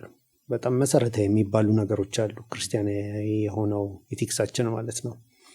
እሱን ጠብቀ ስትሄድ አንዳንድ ጊዜ አሁን ብዙ ጊዜ የምናስበው ምንድነው መሰለህ፣ የሆኑ ቻሌንጆች ሲገጥሙ እኛ ክርስቲያን ስለሆንን ጸልየን ወይም ደግሞ በዛ ጉዳይ ላይ ኢንዱር አድርገን ቫልዩአችንን ይዘን ኢንዱር አድርገን እነዛ ነገሮችም ይነሱልን ወይም ደግሞ ቻሌንጁ የሚገፈፍልን ምናምን እንደዛ አድርገን እናስባለን። አንዳንድ ጊዜ ክርስቲያን ኤቲክስ ስላለ ስለጠበቅ አንዳንድ ነገሮች ላይ ሰክሰስፉል አትሆንም፣ አይሳካልህም። ለምሳሌ በጣም አንድ ፕሮጀክት ሄዶ ገንዘብ ልትጠየቅ ትችላለህ። ልክ ገንዘብ ስትጠየቅ እኛ እንደ ክርስቲያን እንጸልያለን፣ ብዙ ነገር እናደርጋለን፣ ግን ገንዘብ አንሰጥም እንላለን። አውትፑቱ እንግዲህ ኤክስፔክት የምናደርገው ምንድነው? በየሆነ ታምር ወይም በየሆነ ሜተድ ይህ ፕሮጀክት ሰክሲድ ያደርጋል ወይም ደግሞ ያልፋል ብለን እናስባለን። ግን አንዱ ክርስቲያን የመሆናችን መታወቂያው ምንድነው? ሁሉም ነገር አይሳካልህ፣ በቃ ፌል ሊያደርግ ይችላል። ስለዚህ እንደዛ እያደረግክ ነው የምትቀጥለው። አለ ቻሌንጁ በጣም አለ። አንዳንድ ነገሮችን በቃ እናልፋቸውም፣ ግቦ ተጠይቀናል ብለን ዲስካርድ አድርገኸው ታልፋለህ፣ ወደ ሌላው ዞር ትላለህ። አንዳንድ ነገሮችን ደግሞ እግዚአብሔር ራሱ እየቆመልህ ደግሞ አልፋቸው ትሄዳለህ። እና በዚህ አይነት አቲቲዩድ እና ሴንቲመንት ነው ስራ ስንሰራ እና ክርስቲያን ስለሆን ሁሉም ነገር አይሳካልንም። ያንን ማመን አለብን። ግን እነዚህ ነገሮች ብዙ ጊዜ ፍሪኩዌንትሊ ይመጣሉ እና እኛ እንደውም አይገባንም ነበር። ብዙ ጊዜ ሰዎች ሲያመላልሱ ለምን እንደሚያመላልሱን አይገባንም። በኋላ ነው ብር ፈልጎ እኮ ነው ምናምን እንባላለን። አሁን በተለይ አሁን ክርስቲያን ስትሆን ዙሪያ ያሉ ሰዎች ክርስቲያን ሲሆኑ ሰው ገንዘብ ፈልጎ ሲያመላልስ እንዴት እንደሆነ አይገባህም። እና እንዲህ አይነት ነገሮች በደንብ አሉ። ግን ቫልዩ የምናደርገው ደግሞ ዋናው ነገራችን ደግሞ ስራችን አይደለም፣ ኢንካማችን አይደለም፣ እግዚአብሔርና እግዚአብሔራዊ የሆነው ነገር ነው። እሱን ነገራችንን ሳናስነካ መቀጠል መቻል አለብን፣ መሸነፍ የለብንም ብዬ ነው ማስበው። እና አንዳንድ ነገሮችን ለማግኘት ስንል ብዙ ጊዜ ብዙ ሰዎች ኢንቮልቭድ ይሆናሉ፣ የተጠየቁትን ይሰጣሉ። ደግሞ አንዳንድ ጊዜ በጣም ትልቅ ፕሮጀክት ይዘህ የሚጠይቁ ገንዘብ በጣም ትንሽ ናት። አሁን ይሄ ነገር አጥያት ነው አይደለም ብሎ ይፈትንሃል። ብሰጠው እኮ ፕሮጀክቴ ያልፋል፣ ባትሰጠው ደግሞ የሚያመልጥ ነገር ትልቅ ሊሆን ይችላል። ግን ቫልዩ ያደረግነው ነገር ግን ኢት ማተርስ። ስለዚህ ክርስቲያናዊ ህይወታችንን ጠብቀን መሄድ አለብን። አንዳንድ ጊዜ ኢንቮልቭድ ክትሆንና ይህንን ነገር ለጠየቀ ሰውዬ ራሱ ምሳሌ አትሆንም። በኋላ ሲያቅህ ክርስቲያን መሆን ሲገባው ጉቦ የምትሰጥ ሰው የምትከፍል ሰው እንደሆንክ ያስባል።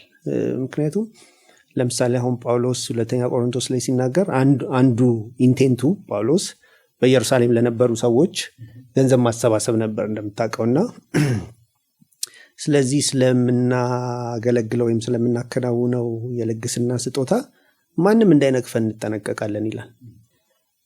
በጌታ ፊት ብቻ አይደለ ነገር ግን በሰውም ሁሉ ፊት መልካም የሆነውን ነገር እናስባለን ይላልና እግዚአብሔርንም ከዛ ደግሞ ሰውንም ኮንሲደር እያደረግን ነው የምንሰራው።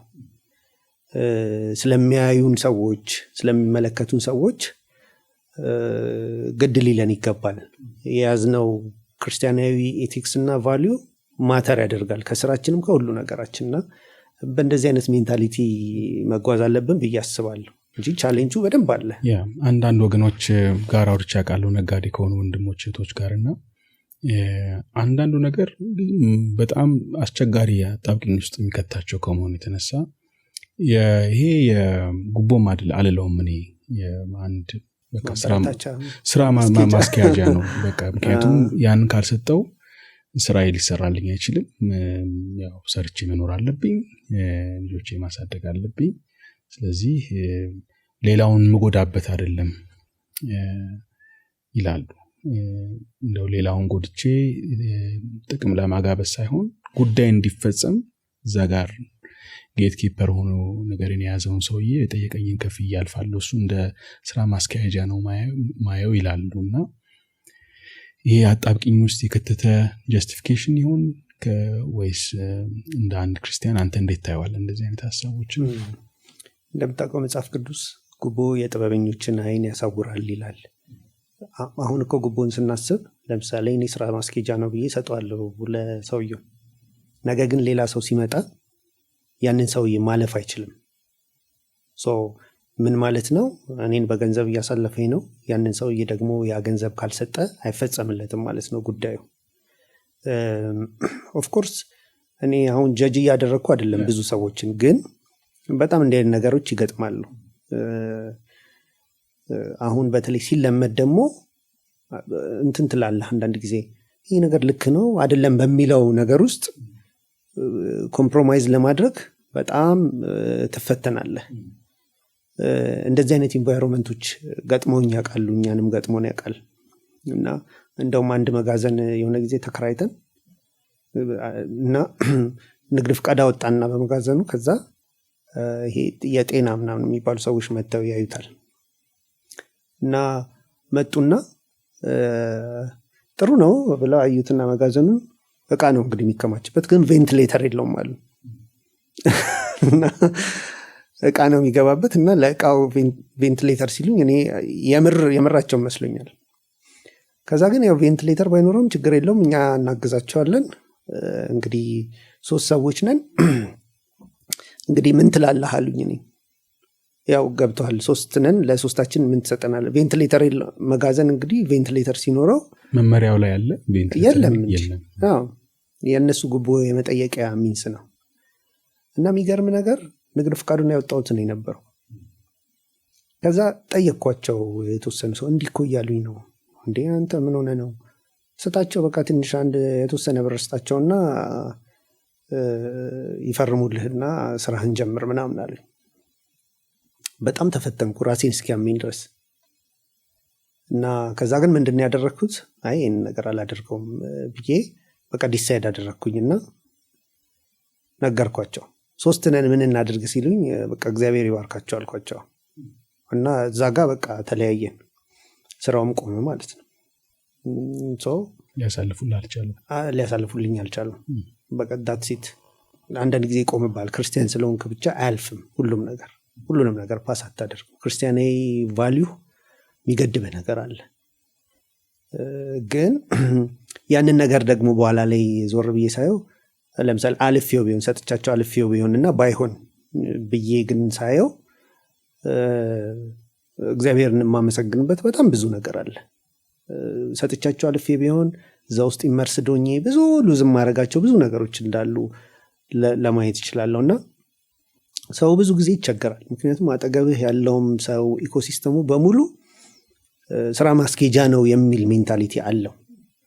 እኛ ደግሞ ከዓለም የወጣ አስተሳሰብ አለን፣ የምንመራበት ኢቲካል የሆነ ፕሪንሲፕል እና ሪፍረንስ አለን። ከሱ ሪፍረንስ ጋር ነው ነገሮችን ማየት ያለብን ብዬ አስባለሁ። ቴምፕቴሽኑ ከባድ ነው፣ ግን አንዳንድ ቴምፕቴሽኖችን አይ በቃ ብለህ የምታልፋቸው አይደለም፣ የምንፈተንባቸው ነገሮች አሉና በጸሎት በእግዚአብሔር ፊት ሆነን ለመወሰን አቅም የምናገኝባቸው ነገሮቻችን መንፈሳዊ ነገሮቻችን ናቸው። ጸሎታችን፣ የእግዚአብሔር ቃል እና ያኔ ለመወሰንና ለማለፍ አስቸጋሪ ነገሮችን በቀላሉ የምናልፋቸው ይመስለኛል። ስለዚህ ቢዝነስን ስናስብ አዘ ሚሽን ነው ማየት ያለብን ማለት ነው። ለታላቁ ተልእኮ ለእግዚአብሔር ለሰጠን ነገር የምናይበት እንጂ የኛ ብቻ አይደለም ማለት ነው። ምክንያቱም የኛ ጋር ሲሆን እኔ መኖር አለብኝ ስለምን ማለት ነው አይደለም።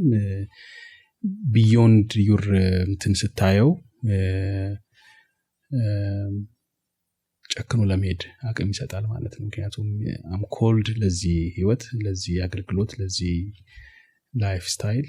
ስለዚህ እሱን የሚያበላሽብኝ ነገር ውስጥ አልገባም ለማለት በጣም ከሬጅ ይፈልጋል። ይሄ ደግሞ ያስተሳሰብ የአቋም ጉዳይ ይመስለኛልና ስራህን፣ ንግድህን ስታየው ትንሳኤን የሚያበለጽግ ብቻ ነው ወይስ ምን ታስባለህ? እንደ አንድ አማኝ ራስን እንዴት ታየዋለህ በእግዚአብሔር መንግስት ውስጥ ባለ ድርሻ? እንግዲህ በህይወቴ ላይ የሚሆኑ ነገሮች በሙሉ የማገኘውም ነገር፣ ምኖረውም፣ ወደፊትም ፕላን የማደርገው ነገር ሁሉም ነገር ከእግዚአብሔር ኪንግደም ጋር የተያያዘ ነው። እነዚህ ሁሉ ነገሮች ጎሎቹ የእግዚአብሔር ኪንግደም ናቸው። እኔ እንደዛ ነው የማስበው። ቲንክ መጽሐፍ ቅዱስም እንደዛ ነው የሚያስተምረኝ። ጳውሎስ እንግዲህ ስለ ወንጌል ማህበረተኛውን ዘንድ ስለ ወንጌል ሁሉን አደርጋለሁ እንዳለው በሁሉ ውስጥ ስራችንንም ያለንን ነገር በሙሉ የምንጠራበትን አሁን መታወቂያችን በሙሉ ኢትስ ኦል አባውት ወንጌል ነው ብዬ ነው ማስበው። ስለዚህ አንተ ፕላን ያደረግከው ጎልህ ማተር ያደርጋል። ወንጌል ከሆነ የኪንግደም ጉዳይ ከሆነ በህይወት ላይ የሚያልፉ ነገሮችን ሁሉ የምትመነዝረው ያንን እያየህ ነው የምትመነዝረው። ለምሳሌ ብራይብ ስትጠየቅ ምኖረው ለምንድን ነው ምሰራው ለምንድን ነው ብለህ ዲፋይን የምታደርግበት ጎልህ የእግዚአብሔር ኪንግደም ከሆነ ለመወሰን በጣም ቀላል ነው የሚሆነው። ኪንግደሙ ደግሞ የሚፈልገውና የማይፈልጋቸው ነገሮች አሉ። እዚህ አሁን ገንዘብም እግዚአብሔር እኮ ቢሰጠን ኃላፊነት ነው፣ ስቲዋርድሺፕ ነው እና እግዚአብሔር የሚሰጠንንም ነገር ለኪንግደም ፐርስፔክቲቭ በሆነ እይታ ነው እንጂ የምናየውና የምናደርገው እንዳልከው ራሴን ስለማበልጸግ ራሳችንን ስለማበልጸግ አይደለም። ለምሳሌ አንድ ሰው ወይም አንድ አማኝ ገንዘብ ሲያገኝ የሚያያቸው ብዙ ነገሮች ሊኖሩት ይገባል ባይ ነኝ። ለምሳሌ ቤተክርስቲያን ማዕከል ትሆናለች፣ ቅዱሳን ማዕከል ይሆናሉ። ለምሳሌ መልካምን አድርጉ ይልቁንም ለሃይማኖት ቤተሰቦች ይላል። ከዛ ደግሞ ቸርችን ታስባለህ፣ እንዳልኩ በዙሪያዎች ያሉትን ታስባለህ። ከዛ ደግሞ የእግዚአብሔር መንግስትን ደግሞ ሊደግፉ የሚችሉ ብዙ ነገሮች ሊኖሩ ይችላሉ።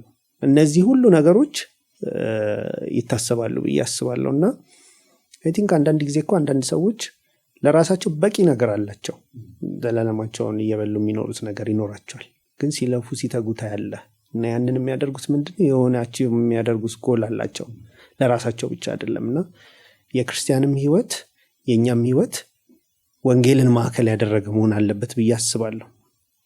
በስራ ቦታችንም አሁን አንዳንድ ጊዜ የሆነ ቦታ ገብተህ ጉዳዮች በጣም ቶሎ ያልቁልሃል፣ በደንብ ትሪት ያደርጉሃል ምናምንና ይሄ ሰው ክርስቲያን መሆን አለበት እላለሁ። እና ብዙ ጊዜ ይገጥመኛል አንዳንድ ሰዎች ይሄንን ሜንታሊቲ ይሄንን አቲቲዩድ ይዘው በስራ ቦታቸውም ሲሰሩ የሚመጣውን ለውጥ ማየት ትችላለህ። እና ሁሉ ነገራችን ያንን ማዕከል ያደረገ መሆን አለበት ብዬ አስባለሁ። እኛም የምንኖረው እንደዛ ነው ብዬ አስባለሁ። ትንሽ ስለ ቴክኖሎጂ እና ስለ ቤተክርስቲያን እናውራ። ወደዚህ ልመልስና በቤተክርስቲያን በዚህ በፋይናንሻል ቴክኖሎጂ እናንተ በምትሰሩበት ልትጠቀምባቸው ስለምትችላቸው መንገዶች ስለ ፕሮጀክት ያሰባቸው ነገሮች እስካሉ ከዚህ ጋር በተገናኘ ትንሽ እናውራ እንደሱ። እሺ እንግዲህ ቴክኖሎጂ አንዱ ስራው ምንድነው ላይፍን በጣም ቀላል ማድረግ ነው።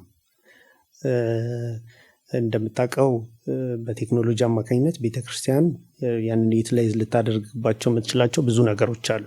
ለምሳሌ አሁን እኔ እናንተ ቁጭ ብለን ከምናወራበት ከዚህ ፖድካስት ጀምሮ ማለት ነው አንዳንድ ጊዜ ፊዚካሊ መገኘት የማይችሉ ሰዎች አቬሌብል የማይሆኑ ሰዎችን ሪች የምናደርግበት ወይ ነው ቴክኖሎጂ። የተለያዩ አፕሊኬሽኖች አሉ፣ ቢብሊካል ኮንሰፕት ያላቸው ስትሪሞች አሉ፣ ሰርሞኖች አሉ። ፊዚካል መገኘት የማይችሉ ሰዎች የሚያዩቸው የሚጠቀሙባቸው ነገሮች አሉ። ለምሳሌ በኮሮና ጊዜ አሁንም ድረስ ዙም ሚቲንግ ባይብል አለን እናጠናለን እና በጣም የተለያየ ቦታ ሆነን ነው የምናጠናው። ከአንዳንዶቹ ጋር እንደውም በመልክም አንተዋወቅም እና ይሄ ቴክኖሎጂ የፈጠረልን ኦፖርቹኒቲ ነው። ከዚህ ባለፈ ደግሞ ኢንተርናሽናል የሆኑ ሚቲንጎችን ለማድረግ ይሄ ባውንደሪ አይኖርህም ወይም ደግሞ ባውንደሪዎችህን ጥሰህ በቴክኖሎጂ ልትገናኝ የምትችልባቸው ኦፖርቹኒቲዎች አሉ። ከዛ ባለፈ ደግሞ እንደምታውቀው ቸርች ውስጥ የምንጠቀምባቸው የተለያዩ ሳውንድ ሲስተሞቻችን አምልኮቻችንን በጣም ጥሩ እንዲሆኑ ሊያደርጉልን የሚችሉ ቴክኖሎጂዎችን እንጠቀማለን። እነዚህ ሁሉ የቴክኖሎጂ ግብዓቶች ናቸው ብለን ማየት እንችላለን። ሌላው ቤተክርስቲያን ራሱ ለምሳሌ የሜምበሮችን ቁጥር ለማወቅ ዳታቤዟን ማስተካከል ትችላለች። በቴክኖሎጂ ኢንፎርሜሽን ኤክስቼንጅ እንደራረጋለን። ለምሳሌ ኮልፌ ሙሉ ወንጌል የቴሌግራም ግሩፕ አለን እና አንድ ማስታወቂያ ሲኖር እዛ ላይ ይለቀቃል። ሶ ኮሚኒኬሽን ለመቀየር ቴክኖሎጂዎችን መጠቀም ግዴታ ይሆንብናል እና ላይፍን በጣም ቀላል ያደርጋል። ከዛ ባለፈ ቸርች ዩቲላይዝ ልታደርጋቸው የምችላቸው ነገሮች ከቴክኖሎጂ አንዱ አውትሪቾችን መስራት እንችላለን። በሶሻል ሚዲያ ካምፔን፣ በቲክቶክ፣ በፌስቡክ በመሳሰሉት ነገሮች ወንጌሎች ይሰራሉ። የተለያዩ ሰዎችም ደግሞ ይድናሉ እና ቴክኖሎጂ በጣም ያግዛል ቤተክርስቲያንን። አሁን እንደምታውቀው ዓለማችን ወደ 5.6 ቢሊዮን ሰው ሶሻል ሚዲያ ላይ ጆይን አድርጓል። 5.6 ቢሊዮን ያ ማለት ወደ 69% አካባቢ ነው። ለምሳሌ የእሁድ ስብከት ላይ ቤተክርስቲያኔ 1500 ሰው ሊኖር ይችላል። ግን እኔ አንዳንድ ጊዜ አንድ ቪዲዮ ሰርቼ ቲክቶክ ላይ ምናምን ስለቀው 10,000 ሰው ምናምን ያየዋል እና በጣም ብዙ ሰውን ማግኘት ትችላለህ በቴክኖሎጂ ተጠቅመህ ማለት ነው። እና በጣም የሚገርመው ደግሞ አብዛኛው ሰው ኦን አቬሬጅ ለ2 ሰዓት ከ40 ደቂቃ አካባቢ ሶሻል ሚዲያ ላይ በቀን ጊዜውን ያሳልፋል። ቸርች ምናልባት እንደዛ ላታሳልፍ ትችላለህ። ሶሻል ሚዲያ ኢምፓክቱ በጣም ትልቅ ነው እና ብዙ ሰዎችን እዛ ላይ አክሰስ ማድረግ ትችላለህ ማለት ነው። ዲጂታል ነገሮች ላይ በመጠቀም አውትሪቾች፣ የወንጌል ስርጭቶች በደንብ ሊደረጉ ይችላሉ። ከዛ ሁሉ ደግሞ በጣም የሚገርመው ነገር በቀን ውስጥ ሰው ከ5 እና ከ6 ጊዜ በላይ ሶሻል ሚዲያውን ቼክ እያደረገ ይወጣል። እንዲህ አይነት ነገሮች አሉ። ይርሊ ደግሞ አሁን ሶሻል ሚዲያውን ጆይን እያደረገ ያለ ሰው ብታይ ክሎስቱ ወደ 250 ሚሊዮን ሰው በየአመቱ አዳዲስ አካውንቶች ይከፈታሉ፣ ጆይን ያደርጋል ሶሻል ሚዲያውን እና በጣም እያደገ ነው የመጣው። ሰው ሁሉ ሶሻል ሚዲያ ላይ ነው ያለው ማለት ይቻላል። እና ቸርች የተለያዩ ፕላትፎርሞችን በመጠቀም ወንጌል ስርጭትን ማድረግ ትችላለች። ብዙ ነገሮች መደረግ ይችላሉና ሶሻል ሚዲያን በመጠቀም ወይም ቴክኖሎጂን በመጠቀም እንግዲህ ቸርች ብዙ ነገሮችን ለቸርች ትልቅ ኮንትሪቢዩሽን አለው በአግባቡ ከተጠቀምንበት ብዬ አስባለሁ።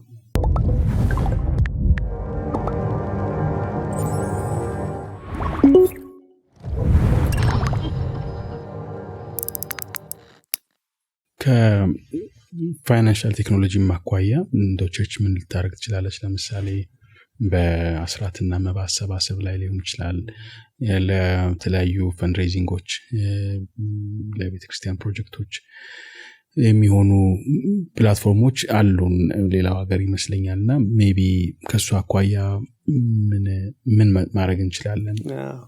አሁን ለምሳሌ ገቢ ማሰባሰቢያ ፕላትፎርሞች አሉ።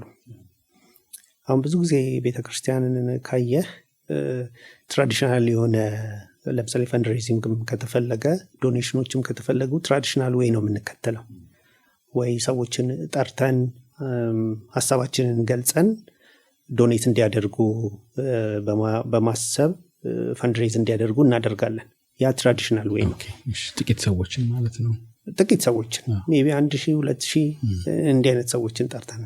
ግን ቅድም እንዳልኩ ሶሻል ሚዲያ ላይ የምታገኛቸው ሰዎች በጣም ብዙ ናቸው።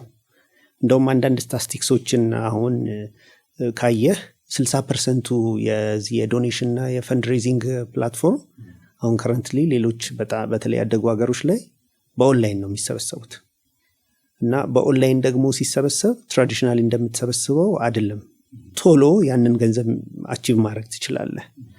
እና ሌላው አድቫንቴጅ ምንድነው? ሶሻል ሚዲያ ላይ ለምሳሌ አንተ ዶኔት አድርገህ ሼር ስታደርግ ፖስት ስታደርግ አንተ ዶኔት በማድረግ ብቻ 50% ዶኔሽን የሚሰጠው ሰው በጓደኛው ኢንፍሉዌንስ ተደርጎ ነው። አንዳንድ ጊዜ ኮንሰርን ላይሆን ይችላል፣ ግን አንተ ዶኔት አድርጌያለሁ ብለህ በለጠፍከው ልጥፍ ብቻ ብዙ ሰዎች ኮንትሪቢዩት ያደርጋሉ። እና እንዲህ አይነት ስታቲስቲክሶችን ስታይ ሶሻል ሚዲያ ላይ ዶኔሽንን ፈንድሬዚንግን መስራት በጣም ኢምፖርታንት የሆነ የመጣበት ጊዜ ነው። ከዛ ግን አሁን እኛ እንደ ሳንቲም ፔ ለምሳሌ የተለያዩ የዶኔሽን ፕላትፎርሞች አሉ እንደ ሳንቲም ፈንድሚ የሚባል እና እነዛ ፕላትፎርሞች ላይ ደግሞ መኖራቸው ምንድነው ጥቅሙ? ውጭ ሀገርም ያለ ሰው እዚህም ኢትዮጵያ ውስጥ ያለ ሰው በቀላሉ ዶኔት ማድረግ ይችላል፣ በእኛ ክፍያ በመጠቀም ማለት ነው። ወይም የተለያዩ ክፍያዎችም ሊኖሩ ይችላሉ። በቀላሉ ዶኔት ማድረግ ይችላል። እና አንተ ከ1000 ሰው ከ2000 ሰው ኤክስፔክት የምታደርገውን ገንዘብ በጣም ብዙ ሰዎች ሚኒማም አማውንት ዶኔት እያደረጉ አቺቭ ለማድረግ ካሰብከውን በላይ ኮሌክት ማድረግ ትችላለህ። ስለዚህ ቸርች አሁን ከትራዲሽናሉ የፈንድሬዚንግ እና የዶኔሽን ቲንኪንግ ወጣ እንደዚህ ፔመንቶችን በመጠቀም ፕላትፎርሞችን በመጠቀም ፈንድሬዝ ማድረግ ከቻለች ትልቅ ኮንትሪቢዩሽን ይኖረዋል ብዬ አስባለሁ። አሁን ቸርች መደበኛ ፕሮግራሞቻችን ላይ ዲስ ዴይስ ካሽ ሰው ብዙ እየቀነሰ መጥቷልና ያው ዲስፕሌይ ይደረግልናል፣ ይሄን ቁጥር አስገቡ፣ አንዳንዴም ቁጥሩ ይነበበት ይችላል። ስቲል ጥሩ ነው፣ ግን የሚቀረው ነገር ያለ ይመስለኛል ነው። ምናልባት ኋላ ተቀምጦ እንደሆነ ያንን ኪውአር ኮድን እስካለ ማድረግ የሚሆን ቁጥር ለማስገባት አይመችምና በጣም ቀልጠፍ ባለ መንገድ ቶሎ ማግኘት የሚቻለው ማግኘት እንዲቻል የሚታሰብ ነገር የለም አለ። አንድ ሰርተን ኦልሞስት የጨረስነው ፕላትፎርም አለ። በተለይ አስራትና መባን አንዳንድ ጊዜ ብዙ ሰው እየረሳ ይሄዳል ቸርች አስራቱን። አንዳንድ ጊዜ ደግሞ ማለት ያን ሁሉ ካሽ መያዝ የማትችልበት ሲቹዌሽን ይኖራል አስራትን ለማስገባት። ከዛ ደግሞ አሁን አንዳንዴ በክፍያዎች ትራንስፈር ታደርጋለህ። ቸርቿ ራሱ ማን ምን ያህል ገንዘብ አስገባ የሚለውን ትሬስ ማድረግ ትቸገራለች። አንደኛ አባሎችን ማወቅ አለብህ ማኔጅ ለማድረግ አስራት የሚከፍሉትን መባ የሚሰጡትን። ያንን ማኔጅ ለማድረግ የሚጠቅም ፕላትፎርም አዘጋጅተናል። ኤኒ ታይም ስምን ጽፈ ገንዘቡን ታስገባለህ። ከዛ የቸርች ደግሞ የሚያዩበት ፕላትፎርም ላይ ማን ምን ያህል ገንዘብ አስገባ፣ መቼ አስገባ፣ አስራት ነው መባ ነው የሚለውን ማየት የምትችልበትን ፕላትፎርም ሰርተን ጨርሰናል። አሁን ይሄ ቸርችን በደንብ ያግዛል ብዬ አስባለሁ። ስለዚህ አንድ ሰው ቸርችን ቢመጣ ባይመጣም አስራትና መባውን ግን በሰዓቱ ካለበት ሆኖ በዛ ፕላትፎርም ማስገባት ይችላል ማለት ነው። ቅድም እንዳልከው አካውንት መጻፉ በጣም አስቸጋሪ ነው። ስካንም ለማድረግ ትቸገራለህ። ግን ይሄ ምንድነው የሚያደርገው? አካውንቱንም ማወቅ አይጠበቅብህ። ለምሳሌ እኔ ኮልፌ ሙሉ ወንጌል ቤተክርስቲያን አባል ነኝ። ኮልፌ ሙሉ ወንጌል ብዬ ሰሌክት አደርግና ማስገባውን ገንዘብ አስራት ነው ወይ መባ የሚለውን ስሜን ጽፍና ዶኔት ማድረግ መክፈል ብቻ ነው። አፑን ዳውንሎድ አድርጌ ማለት ነው። አፑን ዳውንሎድ አድርገ ማለት ነው። እና የኮልፌ ሙሉ ወንጌል አካውንት ከጀርባ ሊንክ ስለተደረገ አውቶማቲካሊ ወደዛ አካውንት ነው የሚገባውና አንተ አካውንት ማወቅ አይጠበቅብህ። ኖቲፋይ ለማድረግ ምን ለማድረግ ሁሉ ይመቻል ማለት ነው። ይመቻል በጣም። ስለዚህ ከጀርባ ግን ቸርቿ ስታየው ማን እንዳስገባ፣ ምን ያህል ብር እንዳስገባ፣ በስንት ሰዓት እንዳስገባ ሁሉንም ትሬስ ማድረግ ትችላለች እና አካውንቷ ውስጥም ይገባል። ለቸርቿ ደግሞ ቸርች የምትጠቀምበት አንድ አካውንት ሊሆን ይችላል። ሶ ምዕመኑ ከተለያየ ባንክ ሊሆን ይችላል የሚከፍለው ወደዛ አንድ አካውንት ይገባልና ፋይናንሱንም እንደዚሁ በጣም ያቀላል፣ ማኔጅ ለማድረግ ይመቻል። ይሄ በሚሆንበት ጊዜ ገንዘቡን የሚያስተላልፈው አካል ተጨማሪ ክፍያ አይከፍልም ለአገልግሎቱ ማለት ነው። ገንዘቡን ያው እንደየቢዝነስ ሞዴሉ ይለያያል። ፍሪም ሊሆን ይችላል። ግን ብዙ ጊዜ አሁን እኛ ቻርጅ የምናደርጋቸው ለምሳሌ ዩዘሩን ሊሆን ይችላል ወይም ደግሞ ተጠቃሚውን ሊሆን ይችላል። ኢት ማተርስ ቢዝነስ ሞዴሉ ማተር ያደርጋል። ግን በጣም በቀላሉ ብዙ ኮስት ሳታወጣ ቻርችንም ዩዘሩንም መጥቀም ትችላለህ በእንደዚህ አይነት ፕላትፎርም። ምክንያቱም በየትኞቹም ሞባይል ባንኪንግ ላይ ያው ሰርቪስ ቻርጅ መወሰዱ አይቀርም፣ እናደርጋለን እንደሱ። ስለ ቴክኖሎጂ በጎን አወራን። መጪውን ዘመን ስታስብ ምን ያሰጋሃል? ቅድም እንዳልነው ለምሳሌ ቴክኖሎጂ ብዙ ነገሮችን ያቀልልሃል፣ ግን ብዙ ነገሮችን ግን መተካት የለበትም። ሰፖርተር ነው መሆን ያለበት እንጂ ሪፕሌስ ማድረግ የሌለባቸው ነገሮች አሉ። ለምሳሌ በዙም ማጥናት ጥሩ ነው የተለያዩ ሎኬሽኖች ላይ ስላለ፣ ግን እንደ ክርስቲያን ደግሞ ዋና ነገር አለ። ለምሳሌ ፌሎሺፕ ዋና ነገራችን ነው። እንግዲህ ለበጎ ስራና ለፍቅር እንድንነቃቃ እርስ በርሳችን እንተያይ ይላል መጽሐፍ ቅዱስና መተያየት ይኖርብናል። አብሮ ፌሎሺፕ ማድረግ ይኖርብናል፣ ፊዚካሊ ማለት ነው። መሰብሰባችሁን አትተው እንደሚለው መሰብሰብ ይኖርብናል። ይሄ ዌብ ሚቲንግ፣ ዌብ ባይብል ስተዲዎች ይህንን መተካት የለባቸውም፣ ሰፖርት ነው ማድረግ ያለባቸው። እና ብዙ ጊዜ ፌሎሺፑን ትተን ወደዚህ የምናዘነብል ከሆነ እሱ ደግሞ ድሮባክ አለው ማለት ነው። ድሮባክ ነው። ቴክኖሎጂን አሲ ሰፖርተር ነው መጠቀም ያለብን። አንዳንድ ጊዜ ደግሞ ቴክኖሎጂ በራሱ ምን አይነት ባህሪ ያለው አንተን በኦብሰስድ እንድትሆንና በቴክኖሎጂዎች በተለያዩ ፕላትፎርሞች በእነሱ በጣም ሱሰኛ እንድትሆን ያደርጉሃል። ስለዚህ ብዙ ጊዜህን ይወስዳሉ። ቁም ነገር ማድረግ ለምትፈልግባቸው ነገሮች ጊዜን ከመስጠት ይልቅ ሶሻል ሚዲያ ላይ ልታሳልፍ ትችላለህ። ኔቸራቸው በሙሉ አሁን ዴቨሎፕ የሚደረጉ ፕላትፎርሞች የሰውን አእምሮ መውሰድ እንዲችሉ ተደርገው አንዳንድ ጊዜ 1 ሰዓት 2 ሰዓት ቁጭ ብለህ 10 ደቂቃ የተቀመጥክ እስከማይመስል ድረስ ጊዜህን ይወስዱብሃል።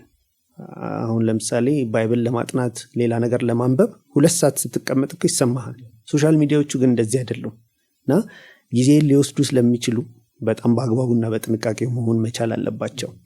ከዛ ግን ለምሳሌ ኢንተርኔት ላይ የሚለቀቁ ደግሞ በጎ ያልሆኑ በጣም ብዙ ነገሮች አሉ እና በተለይ ትንንሽ ልጆችን በደንብ ያልበሰሉ ልጆችን ፕሮቴክት ሊደረጉ የሚገባበት ነገር አንዱ ሶሻል ሚዲያ ነው እና በጥንቃቄ ካልሆነ ጉዳቱም የዛኑ ልክ ነው እንደ ጥቅሙ ማለት ነው። እና በጣም ብዙ ሰዎች የሚገርም በሶሻል ሚዲያ ራሳቸውን ያጠፉ ቲኔጀሮች አሉ በጣም ብዙ እና ለሱሳይድ የሚጋለጡ ሰዎች አሉ። ሶሻል ሚዲያ ላይ ቡሊ ይደረጋሉ። ሶሻል ሚዲያ ላይ አንዳንድ ጌሞችን ይሞክራሉ ቲኔጀርሶች እያዩ እና ብዙ ቪዲዮዎችን ማየት ትችላለህ። ለምሳሌ አሁን እንደ ፌንቲንግ የሚባል ጌም አለ፣ ቲኔጀርስ የሚጫወቱት ጌም።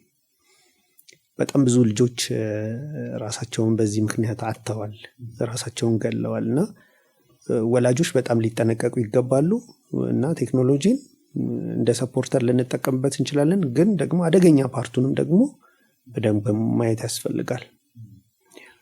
የኮሌጅ ያሉ ክርስቲያን የፌሎሺፕ ውስጥ ያሉ ሜቢ ላይኖሩም ይችላሉ፣ ግን ነገን ሲያስቡ በተለይ ከቴክኖሎጂ አኳያ በአንተ ስትሪም ውስጥ ልምጣና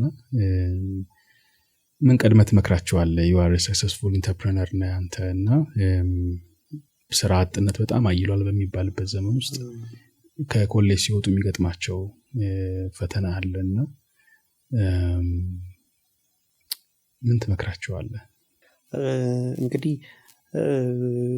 ብዙ ጊዜ ያው ኢትዮጵያ ገና እያደገች ያለች ሀገር ናት እና እያደገ ያለችን ሀገርና ከዛ ደግሞ ያደጉ ሀገሮችን ሄደህ ስታይ በጣም ብዙ ልዩነት ዲፍረንሶች አሉ። ብዙ ችግሮች አሉ ሀገራችን ውስጥ ማለት ገና እያደግን ያለን ሀገር ስለሆነንና እኔ ብዙ ጊዜ ምን እላለሁ እንግዲህ ኢትዮጵያ ውስጥ ምን ልስራ ሳይሆን የቱን ልስራ ነው የሚባለው እላለሁ። ለምንድነው ገና ነን፣ በጣም ብዙ ችግሮች አሉብን እና ቢዝነስ ደግሞ የሚመጣው ከችግር ነው ብዬ ነው ማስበው። እንደውም የአሁን ልጆች በጣም ክሬቲቭ ናቸው። ከዩኒቨርሲቲ የሚወጡ ልጆች ለምሳሌ ኢንጂነሪንግ ተምረው በቃ በኢንጂነሪንግ ብቻ ነው መስራት ያለብኝ የሚል ሜንታሊቲ የላቸውም። ይሄ በጣም ጥሩ ነገር ነው እና አንዳንድ ሰው ኢንጂነሪንግ ተምሮ ሌላ ነገር እየሰራ በጣም ሰክሰስፉል ይሆናል። ሶ ፕሮብሌሞች ያሉባት ሀገር ስላለ በጣም ብዙ ኦፖርቹኒቲ ደግሞ አለ ብዬ ነው ማስበው። ስለዚህ እነዛም ፕሮብሌሞች ሶርት አውት ለማድረግ ሶሉሽን ለመስጠት የምናስብ ከሆነ የስራ እድልን እንፈጥራለን ብዬ ነው ማስበው እና ሀገራችን ብዙ ችግር ያለባት ሀገር ብትሆንም ደግሞ ብዙ ኦፖርቹኒቲዎች አሉባት ብዬ አስባለሁ። ለምን መሰለህ? አንዳንድ ጊዜ ላታክ ትችላለህ ኦፖርቹኒቲውን፣ ምን አይነት ኦፖርቹኒቲ ነው ሀገር ውስጥ ያለው የሚለውን ግን ትጠረጥራለህ። ግን እና እንዴት ነው የምትጠረጥረው? ብዙ የውጭ ካምፓኒዎች ፖሊሲ ያስቀይረው መንግስት ላይ ጫና አብዝተው ኢትዮጵያ ገብተው ለመስራት ይፈልጋሉ። ባይታየኝም ለምንድን ነው ኢትዮጵያ ግን ገብተው መስራት የሚፈልጉት ብዬ እንደ ባላምሮ ጠይቃለሁ። ለምንድን ነው? there is a lot of opportunity ማለት ነው። እኛ ውጪ ለመውጣት ነው የምናስበው ብዙዎቻችን፣ እነሱ ግን ኢትዮጵያ ለመግባት ያስባሉ፣ ኢትዮጵያ ገብተው ለመስራት ያስባሉ። ስለዚህ በጣም ብዙ ሪሶርስ እንዳለን፣ በጣም ብዙ ኦፖርቹኒቲ እንዳለን ማሰብ ያስፈልጋል ብዬ አስባለሁ። እንደዚህ እንዲያስቡና ኦፖርቹኒቲን ከመጠበቅ ክሬት ማድረግ አንዳንድ ጊዜ ጥሩ ነው ብዬ አስባለሁ። ምክንያቱም እና አሜሪካንም እኮ እንደዚህ ነው፣ በብዙ ኢንተርፕረነሮች ነው ያደጉት። ባይዘወይ ብዙ ስራ ፈጣሪዎች ናቸው ሀገራቸውን የቀየሩት። ስለዚህ እኛም ሀገራችን ውስጥ ብዙ ኦፖርቹኒቲ እንዳለ እያሰብን እንግዲህ ስራ ፈጣሪዎች መሆን አለብን ብዬ አስባለሁ። እና ከዚህ አቲቲዩድ ቅድም እንዳልኩ በተለይ ይሄ ጄኔሬሽን ብዙ ነገር እየገባቸው ነው፣ የተለያዩ ፊልዶች ውስጥ እየገቡ ይሰራሉ። በተማርኩበት የሚል ሜንታሊቲያቸውን ትተው አልፈው ብዙ ነገሮችን ሲያደርጉ እያየው ነው እና which is ጥሩ ነገር ብዬ አስባለሁ።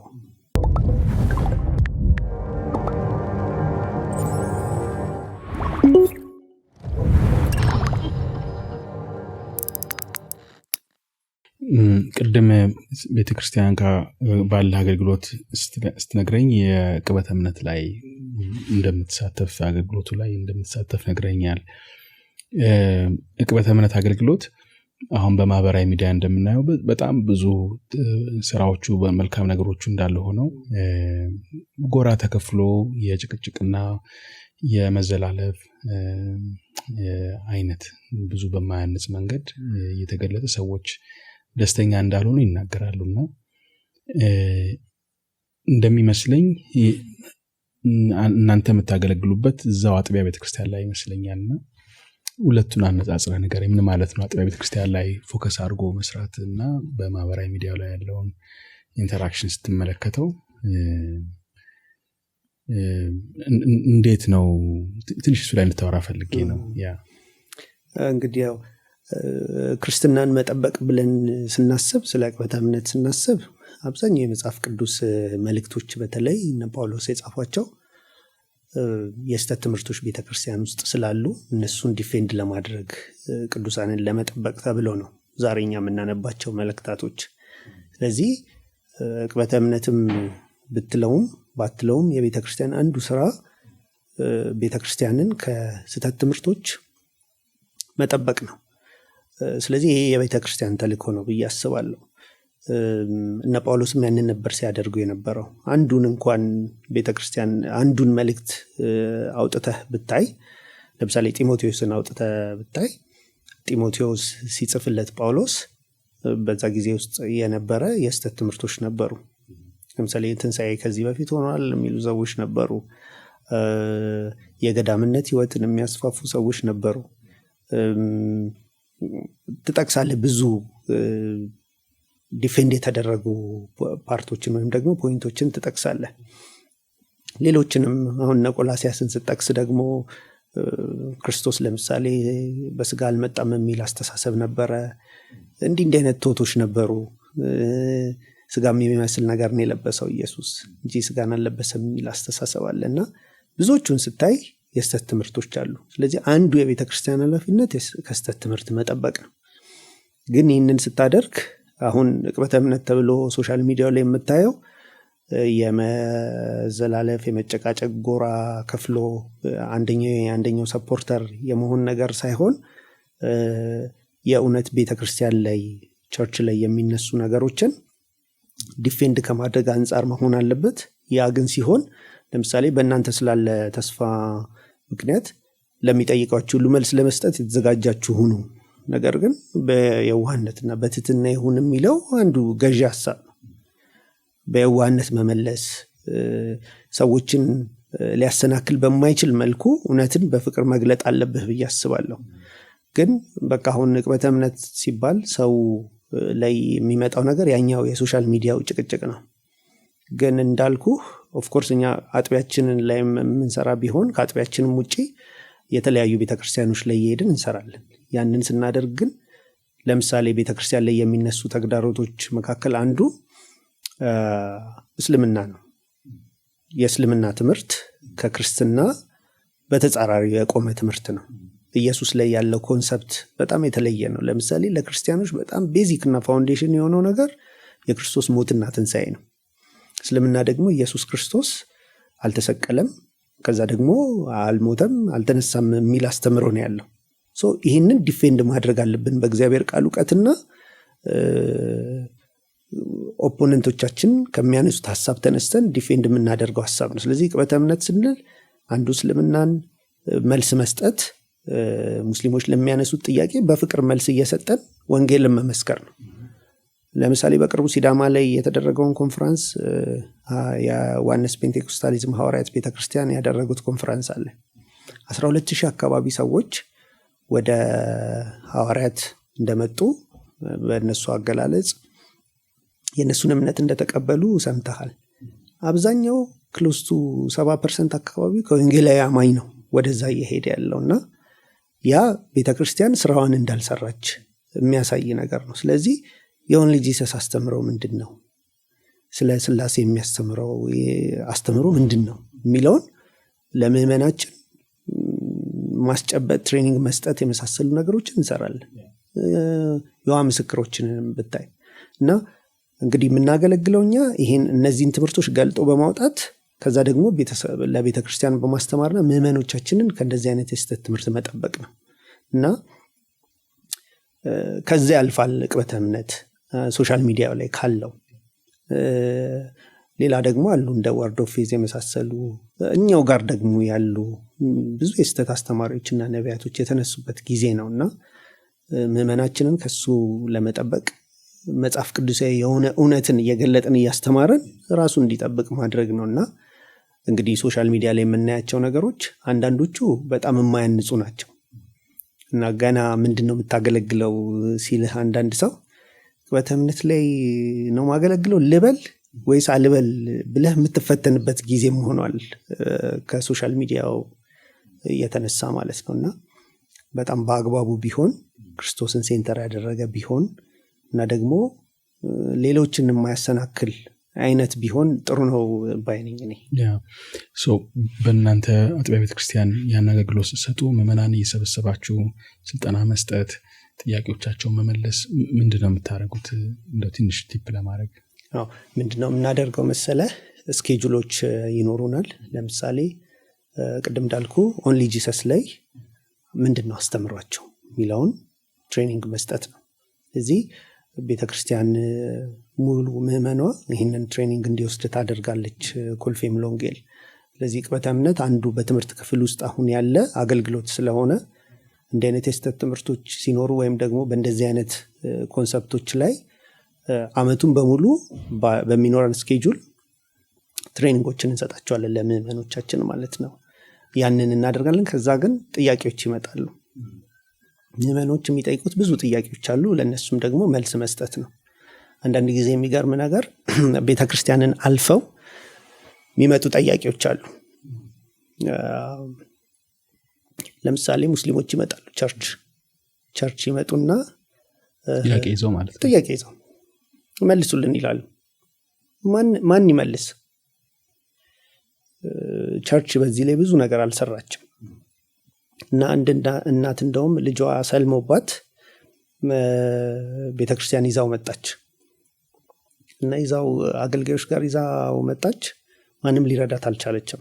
ከዛ በኋላ እንዳጋጣሚ የኛ ዲፓርትመንት ሰው ሲገባ እናትየው ታለቅሳለች፣ ልጁ ደግሞ ይፎክራል ማን ያናግረኝ ብሎ ማለት ነው። ከዛ ምን ሆነሽ ነው ብሎ ሲጠይቃት ነገራቸው። ሙስሊም ሆኖባት መደዋለቡ ዩኒቨርሲቲ ሄዶ እና ይዞት ገባ፣ እሷንም ይዞት ገባ። ከዛ ማውራት ጀመሩ፣ ጥያቄ መጠየቅ ጀመሩ። በጣም በሚገርም ሁኔታ ብዙ ነገሮችን ዲፌንድ አድርጎለት ብዙ ነገሮችን ግልጥልጥ አድርጎ መልሶለት ከዛ ደግሞ እንደውም ልጁን መጠየቅ ጀምሮ በቃ ብዙ ነገር ዲስከስ አደረጉ። ዶክመንት ሰጥቶት በኋላ ላይ እንዲነጋገሩ አደረገውና እናትየው በኋላ አሳረፋችሁኝ አለችው። እና እንዲህ አይነት ጥያቄ ይዘው የሚመጡ ብዙ አሉ፣ ግን ብዙዎቻችን ለመመለስ ሬዲ አይደለንም። በተለይ እስልምና ላይ ቤተክርስቲያን በደንብ መስራት ያለባት ኤሪያ ነው ብዬ አስባለሁ። እና እንደዚህ አይነት ኤሪያዎችን ነው እንግዲህ እኛ ምዕመኖቻችን አዌርነስ እንዲኖራቸው እንዲያውቁ የምናደርገው ማለት ነው። ወደ መጨረሻው ጥያቄ ልምጣ ተንሱ። የእንግዶቼን የመጨረሻ ጥያቄ የምጠይቃቸው ጌታ በህይወታችሁ ካረገው አንዱ ኦብቪየስሊ ብዙ ነገር መልካም ያደርጋል እግዚአብሔር እና ፖድካስታችንም መልካም ስለሆነ እንዲመሰክሩ እንጋብዛለን። ጌታ በህይወት ያርጎታል የምትለው ምዕመናን ወይም ተመልካቾች ቢሰሙት ብለህ የምታስበውን አንድ ምስክርነት ንገረን። ያ ብዙ ነገሮች ልናገር እችላለሁ። ለምሳሌ እግዚአብሔር ይህንን ሰጠኝ፣ ይህንን አደረገልኝ፣ እንዲህ ልል እግዚአብሔር ያደርጋል በደንብ። እነሱ ምስክርነቶቼ ናቸው፣ ዲና ያላደርጋቸውም። እዚህ ቦታ ላይ በመኖሬና ለምሳሌ ለብዙ ሰዎች ማቀውን እውነት እንዳጋራ መደረጌ ራሱ ለእኔ ታምር ነው፣ እግዚአብሔር ያደረገልኝ ነገር ነው ማለቴ ፖዚሽን ላይ ማለት ነው። አሁን ያለውበት የተለያዩ ሰዎች ጋር እንድገናኝ ያደርገኛል። ስለ እግዚአብሔር ስለ ህይወት እንዳወራ እግዚአብሔር ኦፖርቹኒቲ ሰጥቶኛል። በቀላሉ ማታገኛቸውን ሰዎች አግኝቼ ስለ ህይወት ስለ እውነት የማውራት ተንደንሲዎች በቃ ተፈጥሮልኛል። ያ ራሱ ታምር ነው ለኔ። ይቅርታና የፌስቡክ አካውንት ፕሪቸር ትንሱ ነው የሚለው። አዎ ይሄን ለመስበክ ለመመስከር የእግዚአብሔርን ስራ ነው እንደዛ ፕሪቸር ያልከው? አክቹአሊ በቃ ከድሮ ጀምሮ እኔ ሳድግ በቃ ወንጌላዊ ነው መሆነው የሚል አምቢሽን አለኝ። አምቢሽን ስለነበረኝ ፌስቡኬን እንደዛ አደረኩት። ከዛ ስጽፍ ምናምን ብዙ ሰው በዛ ነው የሚያቀኝ። ከዛ እንደው ለቀይረውም ብል አሁን በሌላ ስም የሚያቀኝ ሰው አይኖርም፣ ቸገራለሁና ደሞም ወደዋለሁ ስሙን። በቃ ወደፊት ማንነቴ ነው አይደንቲቲ ነው ብዬ ስለማስብ ማለት ነው። እንግዲህ ለዛ ነው ያደረኩት። ከአምቢሽን የተወለደ ነው። ግን እንደው እግዚአብሔር በቃ ምን አደረገልህ ካልከኝ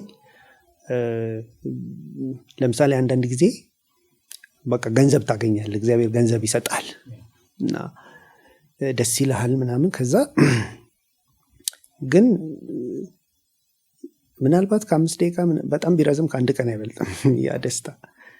እና የሰው ልጆች እንደምታውቀው ደስታን ፍለጋ ሳቲስፋክሽንን ፍለጋ የሚኖሩበት ጊዜ ነው ከምንም ጊዜ በበለጠና በቅርቡ ሰምታል ኤሎን መስክ ገንዘብ ደስታን አይሰጥም። እንግዲህ እሱ ካለ አትሊስት ሙሉ በሙሉ እንደው ባታምነውም ታምነዋለህ ብዙ ፐርሰንት እና ብዙ የሌለው ሰው ወሬ አይደለም ማለት አይደለም።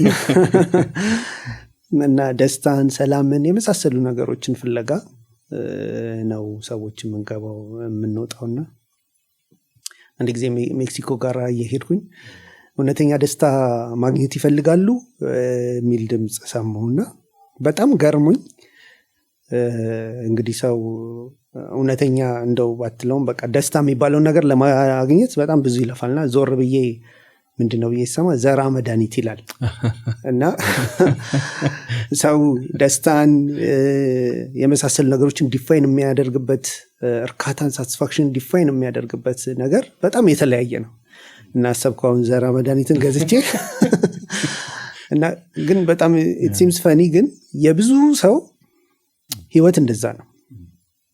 በዘራ መድኃኒት ውስጥ ደስታን ለማግኘት ይፈልጋል በገንዘብ ውስጥ ምናምንና እኔ እንደው እግዚአብሔር በእውነት አደረገልኝ የምለው ትዝ ካለ ጳውሎስ ከቤርያ ተነስቶ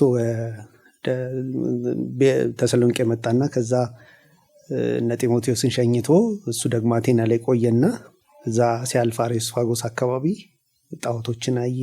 እነዚህ ኢፒካሪያንስ እና ስቶክስ የሚባሉ ፈላስፎችን አየ እና ግን መንፈሱ ተበሳጨበት ይላል እና እናንተ የአቴና ሰዎች ይላቸዋል። ምክንያቱም እነሱ አዲስ ነገር ከመስማትና ከመናገር በስተቀር በምንም ጉዳይ አይውሉ የሚል ነበርና አማልክትን በጣም እንደምትፈሩ አያለውና የምታመልኩትን እየተመለከትኩ ሳልፍ ለማይታወቅ አምላክ የሚል ጽፈት ያለበትን መሰዊያ አይቻለሁ። ዚኑ ሳታውቁ የምታመልኩትን አምላክ እኔ ልንገራችሁ የሚላቸው ቦታ ላይ እንግዲህ እሱ ሰማይና ምድርን የፈጠረ አምላክ የሰማይና የምድር ጌታ ነው። አንዳች እንዲጎድለው በሰው እጅ አይገለገልም። ህይወትን እስትንፋስን ለሁሉም ይሰጣል ብሎ ነግሯቸው ግን አንድ በጣም ክሪቲካል ነገር ይነግራቸዋል። ምናልባትም ይላቸዋል እየመረመሩ እግዚአብሔርን ፈልገው ያገኙ ዘንድ የሰውን ወገኖች ከአንድ ፈጠረ፣ የተወሰኑ የዘመን ቁጥሮችንና ደግሞ ለሚኖሩበት ስፍራ ደግሞ ዳርቻን መደበላቸው ይላቸዋልና እግዚአብሔር የሰውን ልጆች ለምንድነው ፈጠረ የሚለው ጳውሎስ መርምረው እግዚአብሔርን እንዲያገኙት ነው ይላል እና እግዚአብሔርን ፈልጎ ማግኘት ትልቅ ጎል ነው ማለት ነውና እኔ እንደው አንዳንዴ ይገርመኛል እግዚአብሔርን ማወቄ፣ እግዚአብሔር ለኔ መገለጡ አሁን አገኟቸው ከምላቸው ነገሮች በላይ በጣም ትልቁ ነገር ነው ብዬ አስባለሁ እና ሁሌ ኢምፕረስድ መሆንበት ነገር እግዚአብሔርን ማወቅ ነው። የሰው ልጆች ጎል ነው እሱ እግዚአብሔር ለኛ ያስቀመጠልን ነገር ነውና እግዚአብሔርን ማወቅ በምንም ነገር ዲፋይን ልታደርገው የምትችለው ልታወዳድረው የምትችለው ነገር አይደለምና እኔ አይ ቲንክ እሱ ይመስለኛል ትልቁ ነገር ብዬ የማስበው። ትንሱ በጣም ነው የማመሰግነው ስቱዲዮ ድረስ መጥተህ ይህንን ስላካፈልከን። እግዚአብሔር ቀሪ ዘመን ይባርክ፣ መልካም ይሁንልህ እላለሁኝ። በሌላ ጉዳይ ምናልባት ደግሞ ተመልሰን እንደምንገናኝ ተስፋ አድርጋለሁኝ። ጌታ ኢየሱስ ይባርክ። አሜን። ቴንኪዩ በጣም ሚኪ፣ እኔም አመሰግናለሁ። አንድ ባለስልጣን ክርስቲያን ሀብታም እንዴት ነው በቤተክርስቲያን ውስጥ መለያየት አደም መጥቶ ድረስ